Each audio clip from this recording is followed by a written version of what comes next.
Oi, oi, gente. Muito boa tarde para você que nos acompanha ao vivo, ligadinho aqui no fim de tarde de quinta-feira.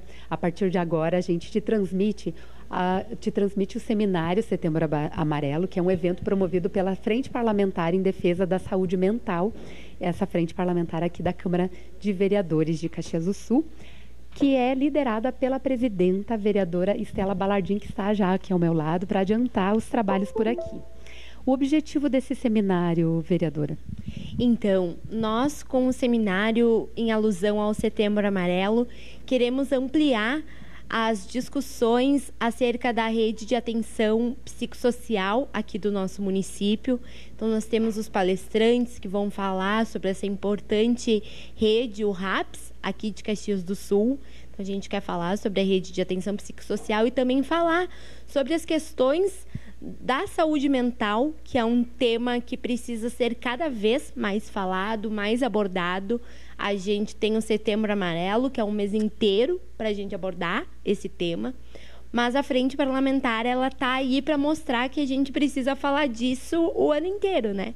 A gente precisa falar sobre saúde mental o tempo todo, lembrar as pessoas que cuidar da saúde mental é importante o ano inteiro, mas a gente não pode deixar passar em branco o Setembro Amarelo, portanto, a Frente Parlamentar está promovendo esse seminário.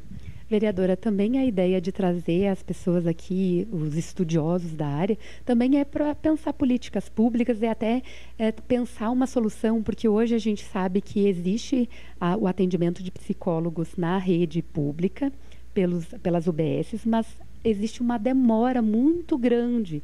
Também é uma forma de se pensar soluções para isso também, né? Exatamente. Esse é um dos objetivos também do seminário, um dos objetivos da Frente Parlamentar como um todo, né? Que a gente possa pensar formas de efetivar as nossas políticas públicas.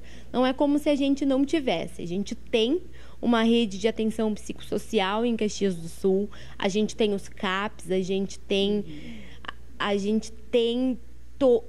os psicólogos, como você falou, a gente tem os psiquiatras, mas a gente não tem o acesso dos usuários a esses serviços. E é justamente isso que a gente precisa efetivar e ampliar, para que as pessoas que necessitam desse auxílio, necessitam desse serviço, possam tê-lo na hora que elas precisam e não alguns meses ou até anos depois, né? Ótimo. Muito obrigada, um ótimo seminário. Gente, então fica o convite aqui para que vocês acompanhem, então, esse seminário. E eu já vou adiantando quem são os palestrantes de hoje. É o Alcindo Antônio Ferla, que é médico e pesquisador em saúde coletiva. Alisson Morales, que é psicólogo e tem especialização em atenção psicossocial no SUS. A Márcia Mendes, que é doutora em psicologia e professora de saúde coletiva no Instituto Federal do Rio Grande do Sul. E a Marina Guerra, que é psicóloga e diretora da Rede de Atenção Psicossocial, ela que vai estar mediando também esse seminário junto com os palestrantes. Gente, é isso. Fique com a gente, TV Câmara Caxias, na comunidade, todo dia.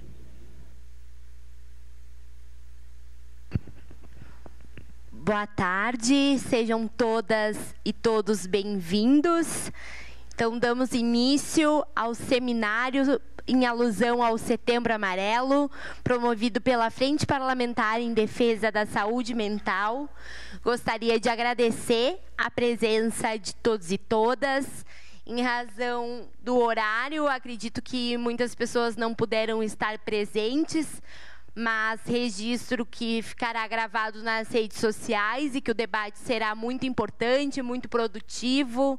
Agradecer a presença da vereadora Rose Frigieri, que faz parte da Frente Parlamentar em Defesa da Saúde Mental e que está no nosso debate hoje. Um debate muito importante, onde nós vamos falar e aprofundar as questões acerca da nossa rede de atenção psicossocial.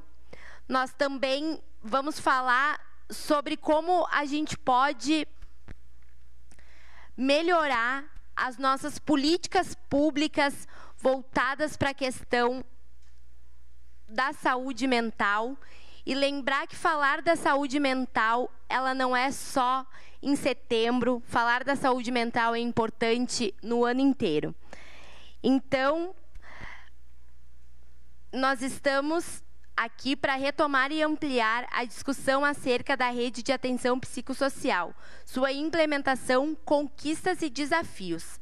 É importante que possamos sempre dar visibilidade para as questões da saúde mental e fortalecer cada vez mais esta política pública, propondo que tenhamos cada vez mais pessoas e instituições envolvidas e comprometidas com sua defesa. O Setembro Amarelo deste ano faz o seguinte chamamento: se precisar, peça ajuda.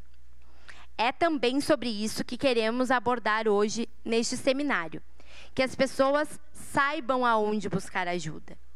Durante todo o mês de setembro, tivemos a oportunidade de conhecer um pouco sobre o trabalho desenvolvido em saúde mental em diversos lugares. E por isso, hoje, queremos agradecer ao voluntário José Teodoro, do Centro de Valorização à Vida, a enfermeira Margarete Isoton, do curso de especialização em saúde mental coletiva da UX, ao psicólogo Maiton Bernardelli, da pesquisa da FSG, e a psicólogo Thaís Isabel Dalegrave, do Apoiar da RAPS. São todas pessoas que vieram aqui participar das tribunas livres da Câmara de Vereadores. Então, falaram durante 5 minutos no início de todas as sessões, durante o mês de setembro, falando e abordando um pouco mais sobre as questões da saúde mental aqui do nosso município e da saúde mental como um todo, algo muito importante.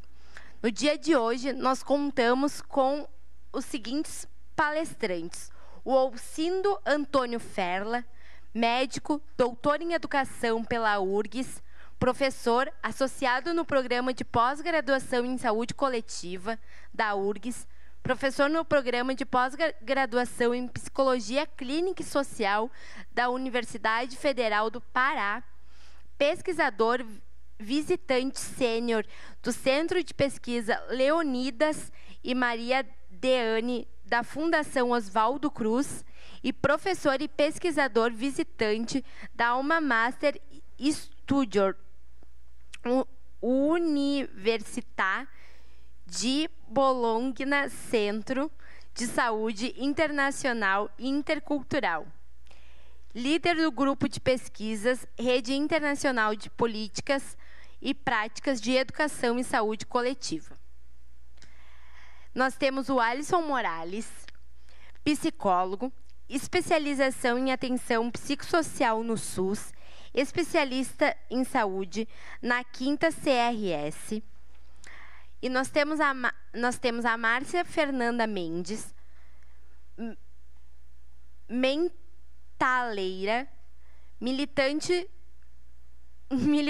do SUS, sanitarista, graduada em Educação Física, prof de saúde, coletivista no IFRS Alvorada, mestre em saúde coletiva, doutora em antropologia e psicologia.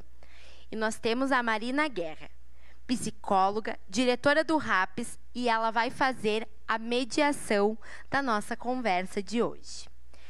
Obrigado, Alcindo, Alisson, Márcia e Marina, por estarem aqui hoje e por tirarem um tempinho de vocês para enriquecerem ainda mais esse debate da questão da saúde mental, que é tão importante nos dias atuais. Então, eu gostaria de imediato passar a condução para a Marina, que é quem vai mandar nos trabalhos aqui hoje. Só vou ficar assistindo. Agora é contigo, agora é tu que manda. Agora? Não.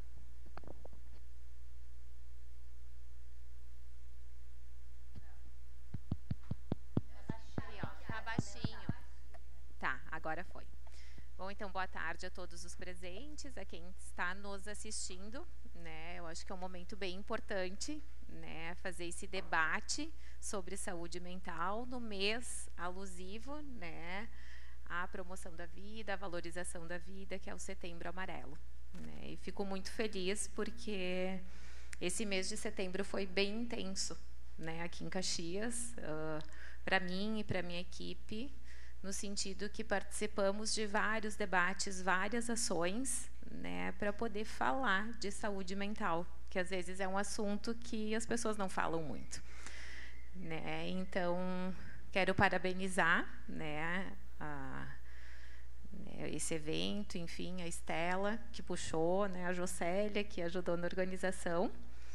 E vou passar a palavra, então, ao Alcindo, né, que a gente já viu falar na conferência de saúde, né? Não sei se tu lembra que eu comprei os chocolatinhos para ti no final.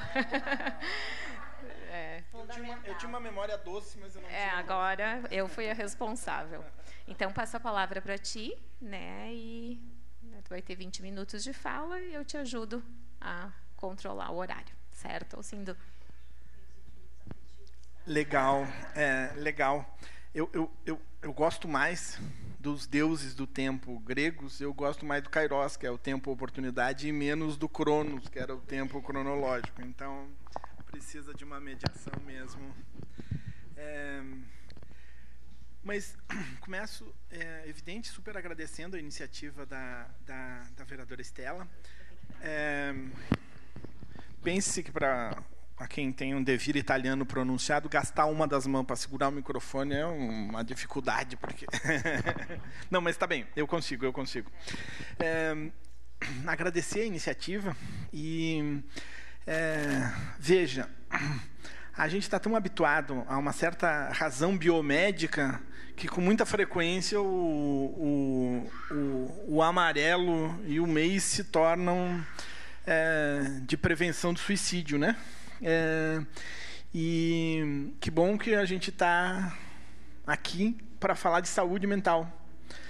Que bom que a gente está aqui para falar de rede de cuidado em saúde mental. Parece a mesma coisa, mas não é. Então, legal. Jocélia fez um convite super querido. E eu quero confessar para vocês que tem certas pessoas que eu atribuo a elas a prerrogativa de fazer convite que eu entenda como convocação. E fico bem feliz, enfim. Margarete, que está aqui, bem na nossa frente, foi homenageadíssima na fala da Estela, é uma dessas pessoas. Coordena um curso de especialização muito legal.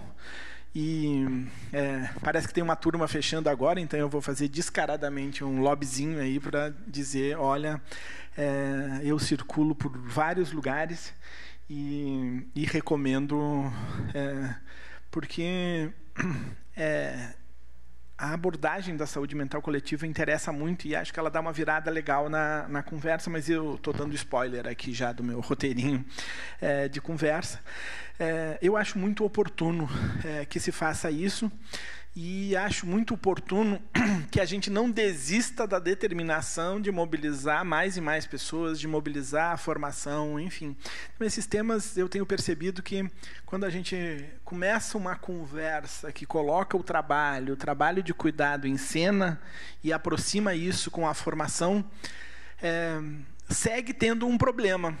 Porque as nossas instituições de ensino parecem seguir entendendo que o mundo do trabalho é um mundo caótico, assim, um mundo da desordem, e que, então, precisa ter um momento puro, assim, e tem um equívoco horroroso. A gente está a gente está superando um modelo de pensamento que é esse que a ciência dos últimos 3 séculos ajudou bastante.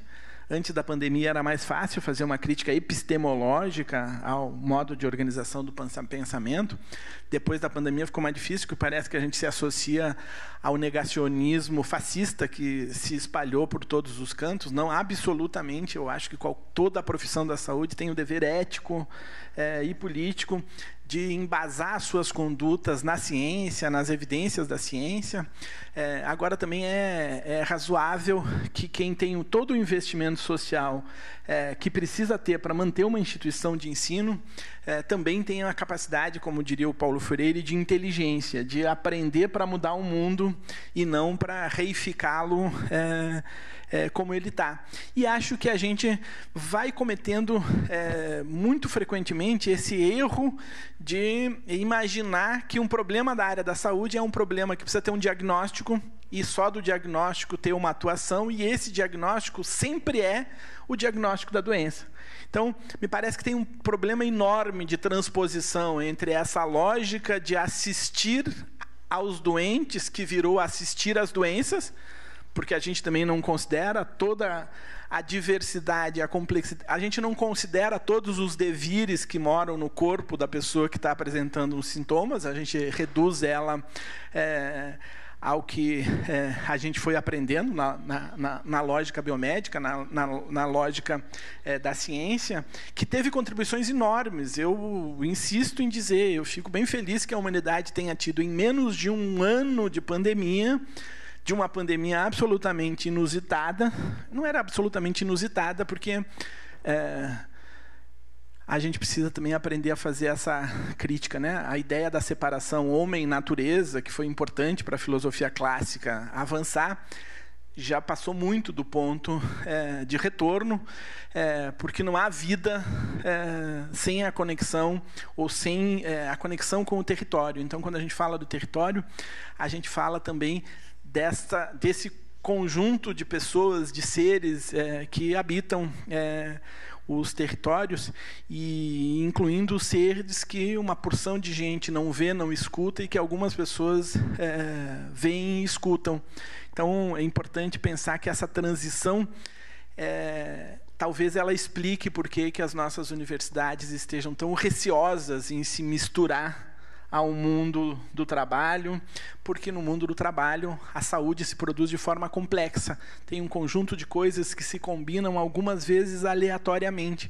E é por isso que é fundamental que a gente tire as pessoas de dentro do hospital. Não se faz um profissional de saúde predominantemente dentro do hospital. Se fazia em 1910, o Flexner estava coberto de razão. Era o sistema de saúde que nós tínhamos disponível, era no hospital, então era para lá que tinha que ser, não podia ser na sarjeta, não podia ser em qualquer lugar. Mas agora o nosso sistema de saúde, ele tem duas características bem importantes, e eu vou antecipar isso, porque me interessa depois quando falo em rede de atenção psicossocial. Nós precisamos aproximar o muro da sala de aula e o muro da universidade, ele precisa se desfazer, porque instituição de ensino nenhuma é o lado de fora do sistema de saúde. Não há nenhuma concessão entre uma instituição de ensino fazer investimentos, mergulhar no cotidiano do trabalho, nem para o sistema de saúde, porque ela faz parte objetivamente, e de toda forma, 2010, 11, 12, nas comemorações aí dos 100 anos do relatório Flexner, que é de 1910, a gente foi percebendo que tem um paradigma da formação, que as universidades resistem, e eu quero dizer que elas resistem também por covardia. A gente viu isso na pandemia. As universidades, que são a instituição mais democrática da sociedade, em tese, pelo menos. Então, portanto, a gente está falando de cada um de nós. As universidades tiveram medo de enfrentar a pandemia nos territórios. Mas, ora que contrassenso com a ideia do isolamento, que é justamente para proteger o trabalho, os trabalhos essenciais, os trabalhos que dão suporte à vida, a gente justificou a retirada, a gente se justificou o isolamento de quem poderia ensinar essa nova geração de profissionais o que eu não aprendi, que é como enfrenta uma pandemia. Eu não aprendi no curso de medicina da Universidade Federal do Rio Grande do Sul, há um certo conjunto de meses, a precisão matemática aqui nesse caso não me favorece. Então, como todo mundo sabe, eu sou jovem há um bocado de tempo, e isso não é uma oposição ao envelhecimento, é uma afirmação de um envelhecimento que não perde o sonho adolescente de mudar o mundo. Então, é disso que eu estou falando. Bom, mas enfim, então, me parece importante e fundamental pontuar isso, porque essa é uma mudança que a gente só conseguirá fazer na insistência. Dizendo, olha, estamos convidando, não vai vir de novo? A discussão foi legal, perdeu. Então, tem que fazer isso, porque me parece que a pandemia, neste caso, arrefeceu essa coisa de uma dificuldade de aproximação, em que pese a lógica de organização do trabalho, frequentemente também acovardar os profissionais, porque a gente tem equipes autoritárias, a gente tem secretarias, a gente tem organizações do trabalho que são muito autoritárias. Então, mas eu comecei dizendo isso só porque eu sou daquela turma que acha que os imprescindíveis sempre estão no lugar certo na hora que se precisa deles. Então, eu estou aqui, estou falando tudo isso para comemorar a presença de cada uma e de cada um de vocês, porque a gente, sim, está falando em mudanças e mudanças culturais e organizativas profundas, e me parece que o acovardamento, embora seja um comportamento previsível, ele também dá conta dessas coisas. Mas eu trouxe algumas ideias, e essas ideias, talvez elas não venham exatamente desses lugares que, quando eu escolhi revisar anteriormente, eles fizeram sentido. Eu tenho me aproximado muito da região norte do Brasil há bastante tempo, então eu tenho trabalhado muito com populações tradicionais indígenas, quilombolas e ribeirinhas na Amazônia. A Amazônia é esse lugar que a gente aprende a ver de uma forma parnasiana, assim, quase romântica. Não é assim que é a vida cotidiana. E talvez lá, ao contrário da visão parnasiana, seja o repositório de ideias que foram resistindo aí com as culturas, sobretudo com as culturas indígenas. Então, por exemplo, falar sobre saúde mental para a maior parte das populações indígenas é um contrassenso, porque uma saúde que precisa ser fragmentada de alguma forma não faz sentido. Porque as pessoas estão falando de cuidado com certos agravos da vida cotidiana, mas a ação central de cuidado na cultura tradicional indígena é a produção do bem viver. E por que eu estou insistindo? Eu vou contar duas histórias depois para vocês, mas essa ideia da gente transbordar, da gente ultrapassar as fronteiras, digamos assim, mais especializadas e disciplinares, ela me parece ser fundamental. A gente está olhando um sintoma de uma ruptura que as pessoas fazem com o seu contexto, com o seu cotidiano. A pergunta sempre e eu me lembro do Tratado do Suicídio, do Durkheim, que foi uma leitura que, entre uma lição de anatomia e outra, a bem da minha própria saúde mental, eu precisei ler e ler de novo, mas vai marcando um conjunto de rupturas importantes, que é essas que a gente precisa aprender, porque, de qualquer forma, a crise, ela também transborda outras coisas que a gente precisa estar atuando.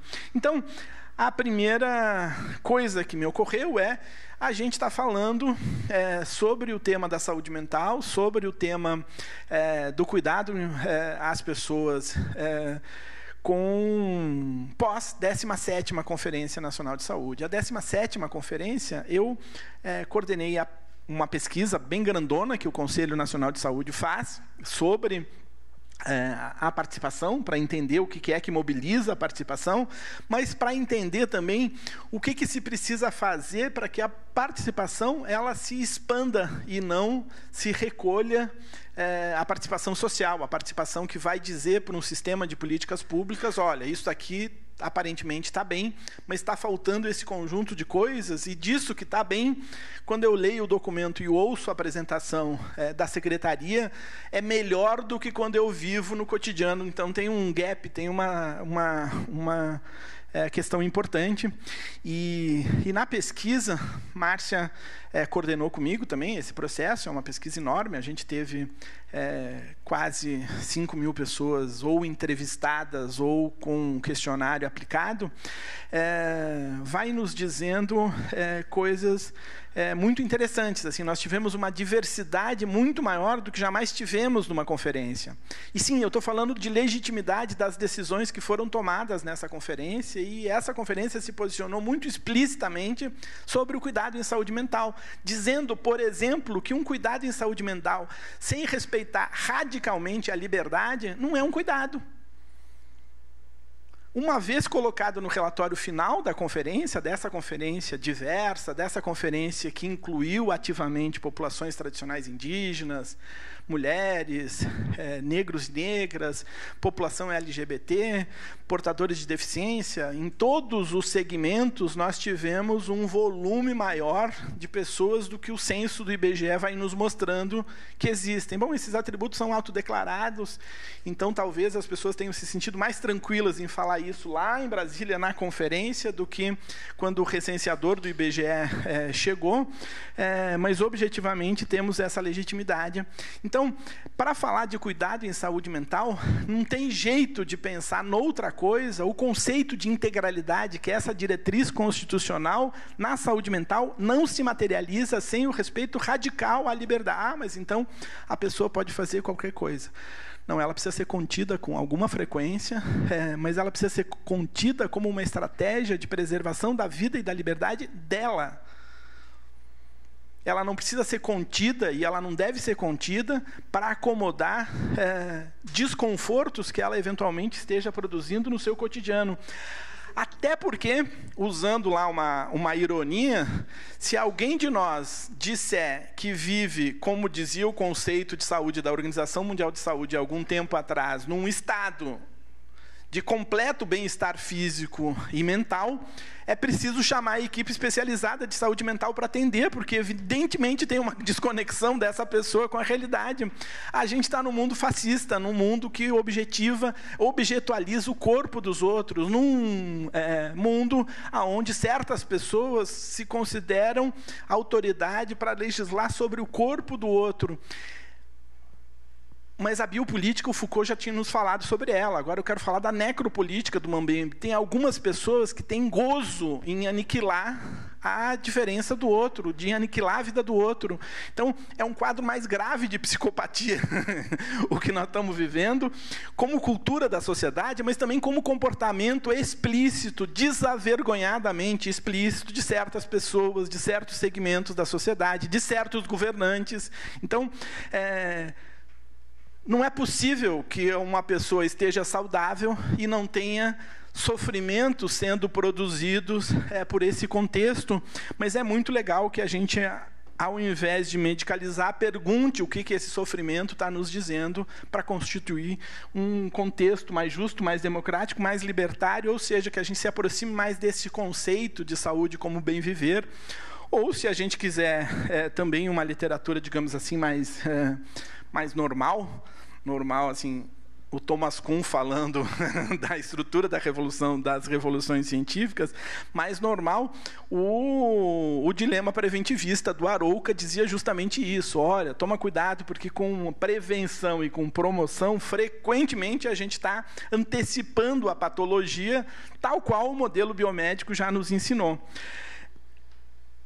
Evidente que eu estou falando de manicômio, evidente que eu estou falando de comunidade terapêutica, evidente que eu estou falando de serviço substitutivo que opera na lógica manicomial, e tem de monte. A 17ª, que pela lei serve para estabelecer diretrizes para a política de saúde no período subsequente. A 17ª etapa nacional não substitui, ela não neutraliza o que eventualmente tiver sido decidido no município e no estado, desde que o que tiver sido decidido responda, porque nós vivemos num equilíbrio federativo, então, portanto, não há sistema único de saúde no bloco G da Esplanada dos Ministérios, que é o endereço do Ministério da Saúde, e outro na Secretaria de Saúde. Então, escolhi dizer isso, contar essa historinha da 17ª conferência. Eu vou contar muitas histórias aqui, ou todas as que couberem no tempo que me cabe, pelo menos, para dizer isso. A historinha da 17ª conferência, que deve nos orientar a todos e todas, sejamos trabalhadores, o que formos, nos próximos anos, diz: não é possível que um projeto terapêutico não seja singular e ele não respeite, priorize e tenha como objetivo produzir autonomia e liberdade de todas as pessoas. Liberdade como a autonomia no andar da vida, aquela do Ganguilhem, que depois a gente, na tradução brasileira, resolveu falar do andar da vida como se o andar é que fosse o protagonista e não a vida. Então, a primeira história que me ocorreu é essa. A gente não precisa ser profissional de saúde, a gente não precisa ser gestor, a gente não precisa ser, mas agora, se a gente for, as orientações da conferência, elas precisam orientar o nosso caminho de agora para diante. Concordemos ou não, tenhamos uma opinião diversa ou não, mas pensar na liberdade é pensar profundamente nas características de cada território. Então, não existe um conceito abstrato de liberdade. E, por isso, eu vou contar a primeira história. A segunda história. A primeira foi circulando pela conferência. A segunda história é o seguinte: em fevereiro desse ano, a gente tem um evento que acontece na Itália todo ano, e depois um segundo evento aqui. Eu quero dizer para vocês que eu aprendo muito com essa ideia de sistemas comparados. Assim, eu, quando achei que eu tinha aprendido tudo sobre SUS, eu precisei me encharcar de outros sistemas universais de saúde e fazer essa conexão para saber o que é a cultura, o que é um problema estrutural e o que é simplesmente a nossa escolha, porque nós temos muito mais escolhas do que a maior parte das pessoas, sobretudo quando a gente está na gestão, quando a gente está no cuidado. O professor Merri já dizia isso, né? A tecnologia leve não é a do bem, da integralidade da atenção, não é uma modalidade de relação entre pessoas e usuários, porque a gente sempre pôde tomar cafezinho na hora que estava estressado na organização do trabalho da equipe. Então, tinha tecnologia leve desde sempre. O que ele está dizendo é de que a tecnologia leve qualifica muito o cuidado com o usuário quando ele estiver sendo gerido pelas relações e, portanto, atravessado por todas as questões e contradições que estão no território, porque a gente não é semideus, é legal que a gente não seja e que desaprenda a ser, porque o trabalhador de saúde, como me ensinou Maria Luísa Jäger, lá na Secretaria Municipal de Saúde, é gente que gosta de gente e precisa gostar de gente. Quem quebra essa relação e é profissional e trabalhador de saúde está no lugar errado, precisa urgentemente ser convencido a mudar de área, mas gente que gosta de gente, que cuida de gente e que precisa ser cuidado como gente. Não pode ser cuidado como recurso, nem como recurso humano, nem como esse monte de coisas. Precisa, então, estar sendo entendido como sujeito desejante, e a gestão do trabalho precisa mobilizar o desejo. Mas, então, eu aprendo isso nessa circulação. Em Parma, no ano passado, a gente visitou um centro comunitário de voluntariado. Puxa, a melhor eu nem vou poder contar, vou contar depois. Alguém me pergunte, por favor, depois qual era a outra história que eu não pude contar, que eu conto. E em Parma, o nome do centro comunitário, de voluntariado, não é a mesma coisa a filantropia e o voluntariado que a gente tem como senso tradicional. E na Itália, uma boa parte da sociedade italiana acha que produzir coisas em benefício coletivo não é uma escolha aleatória de cada um. É uma obrigação de cidadania, do mesmo jeito que espera que a política pública resolva os seus problemas, também não reconhece que um governante é dono das suas vidas. Então, vai lá. Esse centro chama Insieme Juntos, na tradução aí mais literal, e ele faz coisas com pessoas com sofrimento psíquico entre o serviço de saúde e o serviço social. É um lugar que diz: nós não queremos substituir nenhum desses, então nós não vamos fazer consulta aqui, não vamos fazer atendimento. Essa história é muito mais complexa, mas eu cheguei, tinha um jovem visivelmente com dificuldade de socialização lá num cantinho, e tinha outro sujeito grandão, já, mas com traços muito típicos aí de déficit cognitivo, de déficit de socialização, e um deles super expansivo, outro no canto.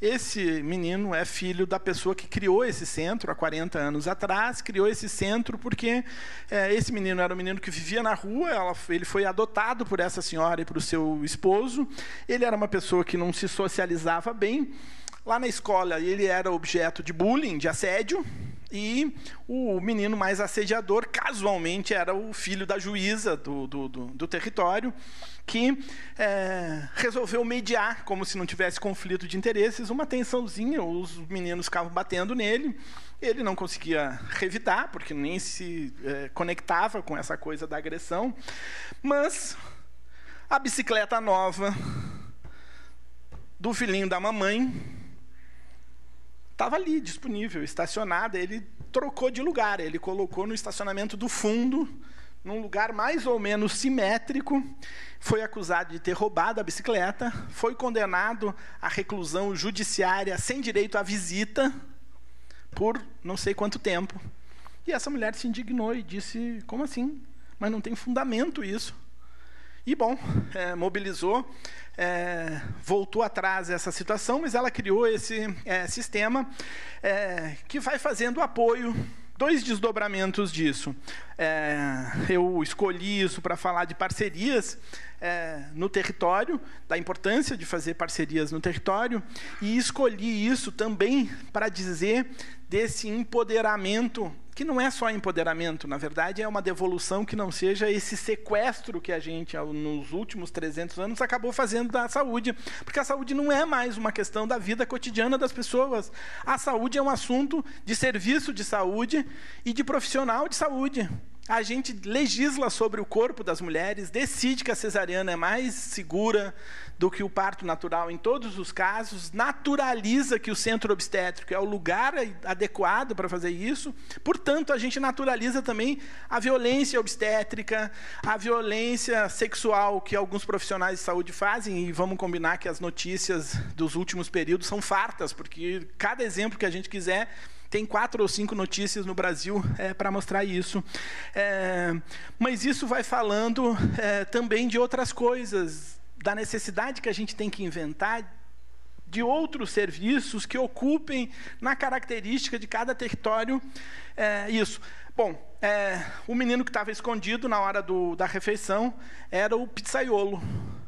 E, gente, vocês não podem imaginar a mudança que aconteceu naquele corpo, naquela pessoa, quando ele vestiu o avental do pizzaiolo. Porque, vocês sabem, eu tenho uma musculatura circular abdominal bem protuberante, então ele rapidinho descobriu quem era o parceiro da conversa e se transformou na pessoa mais sociável. E na terceira fatia de pizza, porque você sabe que tem um certo ritual para comer pizza na Itália, a gente não pode, enfim, fazer várias coisas, pedir ketchup, cortar a pizza, enfim, essas coisas. Na terceira vez que ele veio me servir, eu disse, não aguento mais, porque eu sou glutão, mas tem uma hora que o bom senso e que o limite físico, e ele olha para mim e diz, não estou acreditando. Tu não sabes que um bom pizzaiolo guarda as melhores pizzas para o final e vai abrir mão de... Bom, a última que ele fez foi a de batata. Eu já não queria mais nem prato, eu tinha, mas ele foi me perseguindo, assim, porque ele tinha que dizer que... Eu até podia pedir uma fatia pequena. Mas o que eu estou falando? É porque logo em seguida, uma das pessoas que frequentou a nossa reunião é um médico de família lá daquele território, e ele casualmente também é psiquiatra. E eu perguntei para ele, mas por que não tem, e professor da universidade, por que não tem estagiário de medicina, de enfermagem, de fisioterapia aqui? Ah, não, porque nesse serviço a gente não faz assistência. Eu disse, espera aí, mas eu não estou sugerindo que venha aqui para fazer escala de procedimentos. Eu estou querendo que venha aqui para fazer a observação de produção de autonomia e liberdade. Ele ficou meio espantado e me perguntou, mas onde é que isso... Eu disse, olha, quando tu receitas psicotrópicos para os teus usuários da saúde mental, tu não acha que receitaria diferente se soubesse que eles estão vinculados aqui? Ele me disse, sim. aqui as pessoas precisam de muito menos medicamento. E só isso não bastaria para trazer a formação aqui para dentro. E, enfim, essa historinha era um pouco para ficar pensando nessa coisa. A gente objetualiza no diagnóstico e isso tem uma capacidade de interferir no nosso pensamento. O nosso, assim, profissional de saúde, trabalhador de saúde que tem a escolha certa, que gosta de gente, que quer acertar, que quer fazer tudo certinho, não é quem quer se livrar logo da pessoa. Mas veja como tem uma transformação também nos nossos sistemas de pensamento. Ainda bem que eu sou freiriano e aprendi que a gente aprende para transformar a si e para transformar o mundo, não para ficar erudito e para emoldurar os nossos diplomas para a sala de estar. Mas, então, até aqui, me interessa, atrapalhando aqui o controle do tempo, dizer: não me parece possível a gente seguir falando em cuidado em saúde mental, aliás, em cuidado em saúde, se a gente não tiver um profundo sistema de pensamento. A gente precisa desaprender que o outro do cuidado é paciente. Porque isso, inclusive, é uma contradição. A gente diz que ele é paciente, ou constrói como paciente, mas espera que ele siga as nossas orientações, as nossas receitas e enfrente o que tiver para voltar depois com tudo feito. Ou seja, a gente o constitui como paciente, mas não o quer como paciente fora do nosso contato. A outra historinha é muito mais legal. É uma historinha lá do CAPS de Parintins, mas aí eu vou esperar para contar para vocês. Muito obrigado, desculpa aí o excesso de tempo, eu me empolgo e fica bem assim.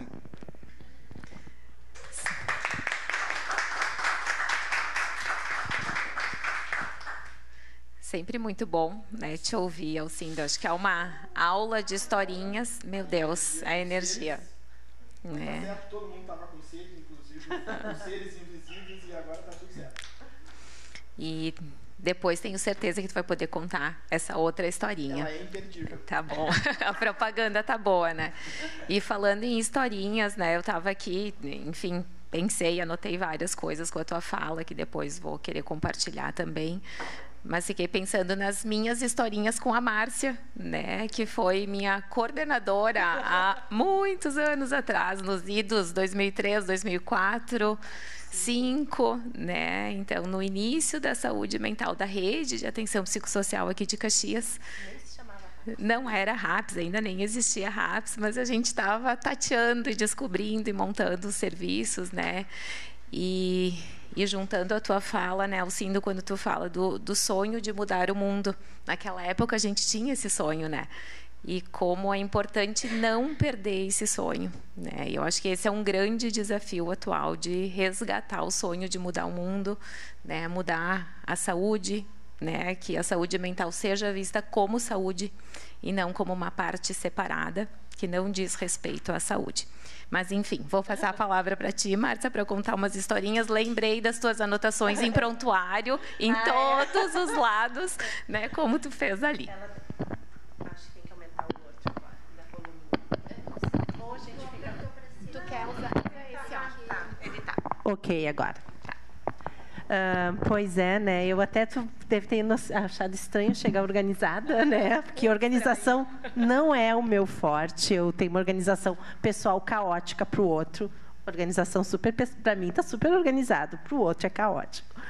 Mas, né, eu nunca fui diagnosticada. Tá ótimo, então eu não tenho, né, não tenho uma história de psiquiatrização porque eu não fui diagnosticada. E aí eu me mas se a gente puder olhar algumas características minhas, pode ver que várias pessoas dos CAPs, dos serviços poderiam ter.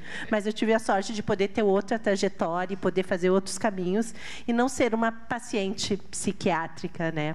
E não ter esse rótulo, né, marcado no meu corpo, na minha história de vida. Mas, então, começando aqui, né? Boa tarde a todos, todas e todes, né? Inicio, vou fazer a minha autodescrição, né? Eu sou uma mulher branca, na faixa dos 40 anos, cabelo loiro escuro, o cabelo na altura do ombro, tenho olhos claros, estou vestindo uma blusa preta com colar de fios verde escuro. Antes de iniciar, né, realmente a fala, eu queria agradecer o convite fala o quanto para mim é sempre bom e emocionante estar aqui em Caxias, né? Posso dizer que coloquei os primeiros tijolos da RAPS aqui, né? E assim, talvez não os primeiros tijolos, mas as primeiras pinceladas, né? Inclusive, literalmente pincelando parede para definir que cor. E a gente teve o privilégio de poder pensar cada cor da sala, né? A gente tinha era um momento muito diferente, que a gente pensava como que aquela sala ia ser a melhor, mais acolhedora para o acolhimento, a sala mais criativa das oficinas e que cor aquilo ali combinaria, muito com essa perspectiva de uma casa, de um espaço, né, que não fosse representar os muros dos serviços, né, dos ambulatórios, né? Mas também, assim, como eu estive aqui nas primeiras pinceladas, também eu me constituí enquanto profissional de saúde mental com essa experiência e já trabalhei em outras redes depois, hoje enquanto professora que dá aula de saúde mental coletiva. E essa experiência de Caxias é uma experiência que fez diferença, é um marcador na minha vida, é um marcador o que a gente conseguiu construir e aquela equipe do jeito que trabalhava e que inventava. A gente era bem maluca, não era maluca, né? Um pouquinho louca, a gente era muito maluca, inventando, construindo, e eu acho que isso é um pouco do que falta hoje dos espaços de invenção, né? Eu vou falar RAPS, assim, como está sendo transmitido, e pode ser que alguém, então a gente fala RAPS, mas então a rede de atenção psicossocial, que naquela época não se chamava, né? Ela é um conjunto de pontos de atenção ou serviços, né? Que vão destinados a pessoas em sofrimento psíquico nos 3 níveis de atenção. Eu resolvi falar porque daqui a um pouco a gente está falando tanta sigla e aí daqui a pouco tem alguém que está lá vendo, né, se tem algum usuário, alguém que não é do contato. Então, assim, eu decidi contar histórias, até a Jocely me pediu para lembrar um pouco de como foi a implantação, então aqui vai ser uma conversa lembrando, assim, não vai ser tanto da perspectiva futura, mas lembrando de como é que foram esses primeiros passos, de como é que a gente encontrou o município, como é que a gente foi se constituindo, dentro do tempo possível, né, porque em 20 minutos é pouco para contar, né, quase 10 anos de história. Uma das coisas que, até preparando essa fala, eu me dou conta, e venho discutindo isso e trazendo em outros pontos, assim, outros locais, é que muita coisa mudou, né? E que tem o mesmo nome, mas que perdeu a essência. Um dos exemplos é a residência, né, integrada em saúde. Né? E outra palavra que eu vou trabalhar um pouquinho é o CAPS depois. Eu sou da 3ª turma da Residência Integrada em Saúde da ESP. Lá um projeto da Maria Luísa, né, citando ela aqui de novo, né, no governo do Olívio, e que já era retomada, já tinha tido experiência na década de 80. E naquela época a residência era uma formação em serviço com todos juntos, sem regulamentação, uma formação que estava sendo inventada, que a gente estava lá descobrindo o que fazer. E como não tinha nada muito determinado, a gente ia criando formas de aprender e de fazer. E o objetivo daquela turma lá dentro do Hospital Psiquiátrico São Pedro, né, que era a residência, era pensar como acabar com aquele espaço.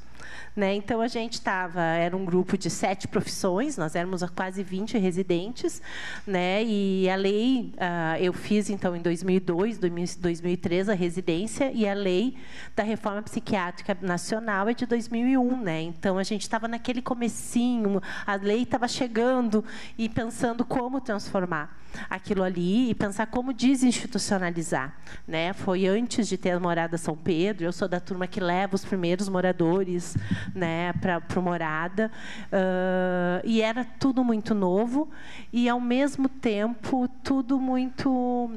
era intenso e também produzia um pouco, tinha uma coisa muito sofrida, né?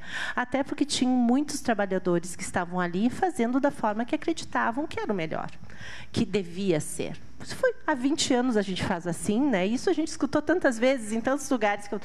Mas isso sempre foi assim. Não adianta, para que mudar, né? E lá, naquela experiência da residência também, a gente passava por isso. Mas nós tínhamos uma missão. Era um grupo que ficava 2 anos e que tinha que oxigenar.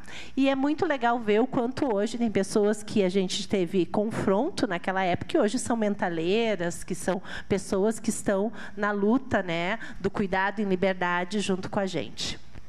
Né? Mas quando eu trago essa coisa do esvaziamento da palavra da residência, hoje ela acabou sendo muito menos, talvez assim, o que eu vejo é que as residências acabaram no seu espaço de trabalho, né, onde alguém recém-formado consegue ir lá ter uma renda, tem uma especialização, sai com título, mas eu acho que às vezes perde muito esse papel da militância pelo SUS e aí pela saúde mental, né? Acho que algumas instituições ainda conseguem manter essa lógica, mas ela proliferou, né? E ela teve uma separação da medicina junto com as outras, aí tem a multi, tem a profissional, e aí isso vai criando uma série de coisas que tira também essa convivência que a gente tinha, que era muito produtiva, assim, era muito misturado. E eu acho que isso é uma das coisas que, quando eu cheguei aqui, era assim, como é que a gente mistura essas profissões no fazerem. A Lu está aqui também, né? E que estava lá trabalhando junto nesse começo, né? E a gente misturava de tudo, assim, a gente conseguiu trabalhar fazendo uma mistura, mas sem perder a técnica, que eu acho que é isso. A gente tinha uma mistura de poder... Ninguém sabia que profissão a gente era ali dentro, mas a gente tinha as ferramentas necessárias para o cuidado, e a gente tinha, assim, um cuidado técnico de saber quem fazer, como fazer, mas que não estava centrada na profissão, estava muito mais centrado no vínculo que eu estabelecia com o usuário, quem acolhia, de como a gente pensava, inclusive, né, o que a gente está falando aqui, de sonhar, como que a gente fazia este usuário que chegava lá ter sonho, ter um projeto de vida, né? Então, assim, eu acho que, né, acho que a residência às vezes se tornou um pouco de formação dura, né, pensando um pouco do que o Merri nos traz das tecnologias. Ela tem perdido um pouco dessa potência da tecnologia leve, virando só um lugar tecnicista. Então, assim, saio da residência, chego aqui, né? Eu já era servidora de Caxias, né, desde 99, e aí eu era da educação e começo a minha conexão com a saúde, né? E venho trabalhar, né, na implantação do CAPS, que ainda não se chamava Cidadania. A gente tinha um cais mental dividido lá no espaço físico, né? E aí tinha a portinha dos fundos lá, e aí tinha a portinha da frente, e, né, e assim, não, isso nunca vai dar certo, né? Como a gente escutava. E a reestruturação do CAPS Reviver, né, que esse era de educação junto com a saúde. Então, imaginem o que era aquela confusão de gestão, né? Então, tinha muitos conflitos, assim. Era uma equipe que estava se formando, né? A gente tinha um chamado, eu não sei, tu já estava, né, Marina? Tu tinha acabado de assumir, eu acho. Em 2003. Tu assumiu um pouquinho antes de eu chegar. Eu cheguei aqui em dezembro de 2000, na saúde em dezembro de 2003. Então, era aquela coisa de pessoas chegando, e isso foi muito importante, né? Acho que, como todos sabem, né, aqui em Caxias tem um hospital psiquiátrico, e o que tornava a implantação do serviço substitutivo mais desafiante ainda. Lembro, na época da implantação dos residenciais terapêuticos e no De Volta para Casa, que não tínhamos o critério de pessoas institucionalizadas, porque não havia internação de 2 anos ininterruptos. O que identificávamos naquela época era uma porta giratória, que às vezes girava tão rápido que tinham pessoas que tinham alta pela manhã e reinternavam à tarde. E isso fazia com que as pessoas não tivessem o direito de volta para casa. Como era o caso de 2 irmãos que só não podíamos dizer que moravam no hospital por causa dessas altas de horas, né, ou de poucos dias. Então, em 2003, 2004, quando iniciamos a implantação da RAPS, né, tendo o primeiro CAPS, já tínhamos o CAPS Reviver, ele estava tentando se constituir. Eu, em 2004, ali pela metade do ano, eu saio do CAPS Reviver e assumo a coordenação do CAPS 2, né, do CAPS Cidadania, e fico 40 horas no CAPS Cidadania. Né? Mas, então, quando a gente começa essa implantação da RAPS, tínhamos o desafio de frear a porta giratória da Clínica Paulo Guedes, reduzir os leitos de internação e implantar serviços substitutivos que realmente fizessem jus ao seu nome. E aí aqui retomo o pensamento de que temos que termos que perderam muito em sua essência com o passar do tempo. E acho que aconteceu com o CAPS, né? Não sei se, né, se as pessoas sabem qual foi o primeiro CAPS do Rio Grande do Sul. E hoje as pessoas que chegam para trabalhar nesses espaços não conhecem essa história. Em que ano ele surgiu? Né? Qual o nome? E eu acho que essa história tem muito sentido para a gente entender a essência desse serviço. Os CAPs estão virando ambulatórios, né? Ambulatórios especializados, e acabaram perdendo muito da sua característica inicial. O primeiro CAPS foi em São Lourenço do Sul, né? Aqui no Rio Grande do Sul, a gente tinha em São Paulo, no mesmo período, estavam sendo implantados outros CAPs, e aí a gente pode pensar se foi Santos, se foi Campinas, aí vai ter uma disputa de quem começou. Mas aqui no Rio Grande do Sul foi em São Lourenço, aberto em 1988, né? Pensa, né? Lá, contemporâneo da Constituição, para a gente parar e pensar que tempo era aquele. E se chamou CAPS Nossa Casa. Ele foi 13 anos antes da lei da reforma lei nacional da reforma psiquiátrica. Até eu tinha pensado se tivéssemos mais pessoas aqui para a gente conversar, mas assim, a gente já tinha uma lei da reforma psiquiátrica estadual, que foi muito anterior à da reforma nacional. E essa lei foi em 1992. E a gente, desde 88, já tinha o primeiro CAPS, né? O Rio Grande do Sul foi precursor da reforma psiquiátrica, né, para ter uma lei nessa reforma, e uma lei muito mais ousada em relação a garantir o cuidado em liberdade. Ele tinha parâmetros e anos para serem cumpridos, que a gente não conseguiu efetivar, mas se a gente parar para pensar, nem a Lei 10.216 ela está sendo efetivada, né? Ela é uma construção ainda, né? Então, assim, mas voltando ao CAPS Nossa Casa, né, o nome não foi à toa, né? Imagine no final da década de 80, pessoas embebidas, né, pela experiência de Trieste, né, a experiência do Basaglia, da reforma psiquiátrica italiana, né? Lá a reforma foi aprovada no ano de 78. Essas pessoas, né, resolvem que vão criar um serviço substitutivo à internação psiquiátrica. Mas para que isso acontecesse, o serviço deveria ter outro aspecto, outra forma de funcionamento, ofertar outro tipo de atendimento. Eles procuram, por um bom tempo, o local adequado para abrigar esse serviço. E, depois de muito procurar, eles encontram a Nossa Casa. E dando o nome do CAPS Nossa Casa. Eu super me identifico, né, porque aqui em Caxias eu devo ter visitado quase todas as casas disponíveis para alugar na época da implantação do CAPS e do SRT. Porque assim, é muito difícil encontrar uma casa. É muito difícil. Porque a gente tem que encontrar um espaço que não tenha cara de ambulatório, mas, ao mesmo tempo, ele tem que cumprir a RDC, né, dos serviços, porque a gente tem que prestar segurança, né, à equipe, aos usuários. Eu conto isso porque eu entendo que hoje enfrentamos um esvaziamento do conceito CAPS.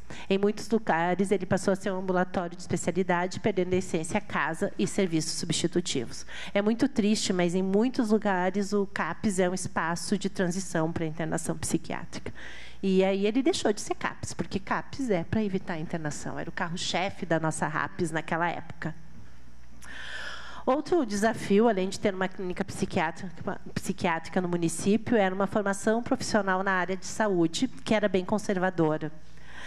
Sempre teve algumas exceções, a gente sabe, né, mas não havia uma residência integrada, uma multiprofissional que preparasse para novas demandas. Inclusive, muitos dos profissionais da época tinham feito sua formação em outros municípios, né, como Porto Alegre. A gente teve uma época que era Santa Maria em peso aqui, né, porque aqui a gente não estava conseguindo ter profissionais que conseguissem vir com perfil.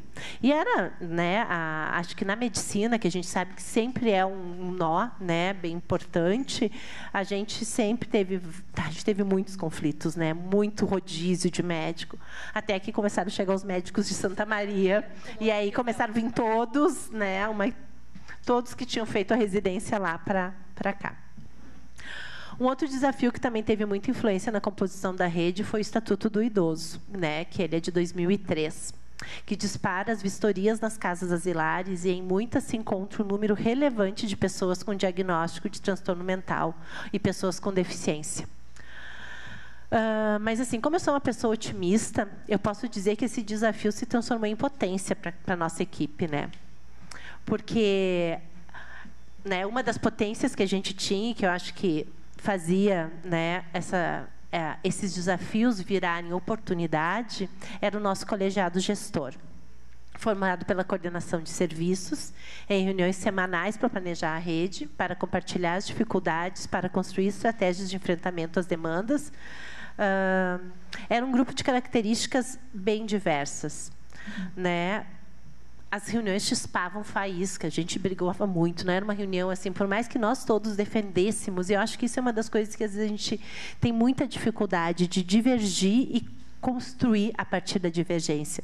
Chegamos no momento que parece que a gente tem um amigo e inimigo.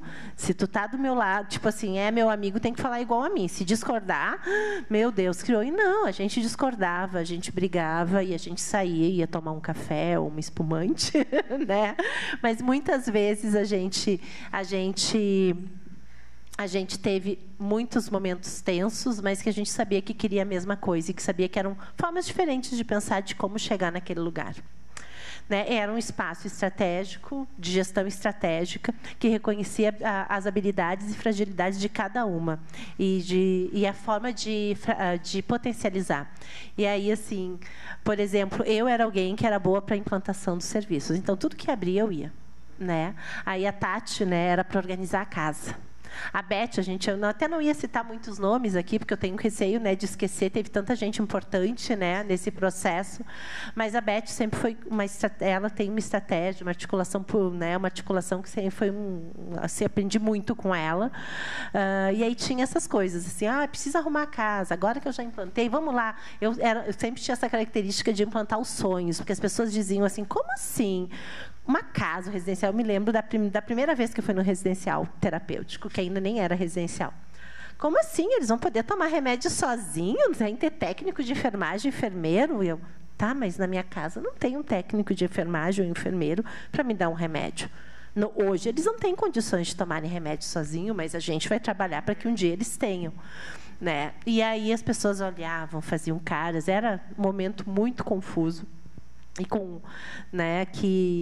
de pessoas sem formação, eram que as pessoas assim no senso comum mesmo, né?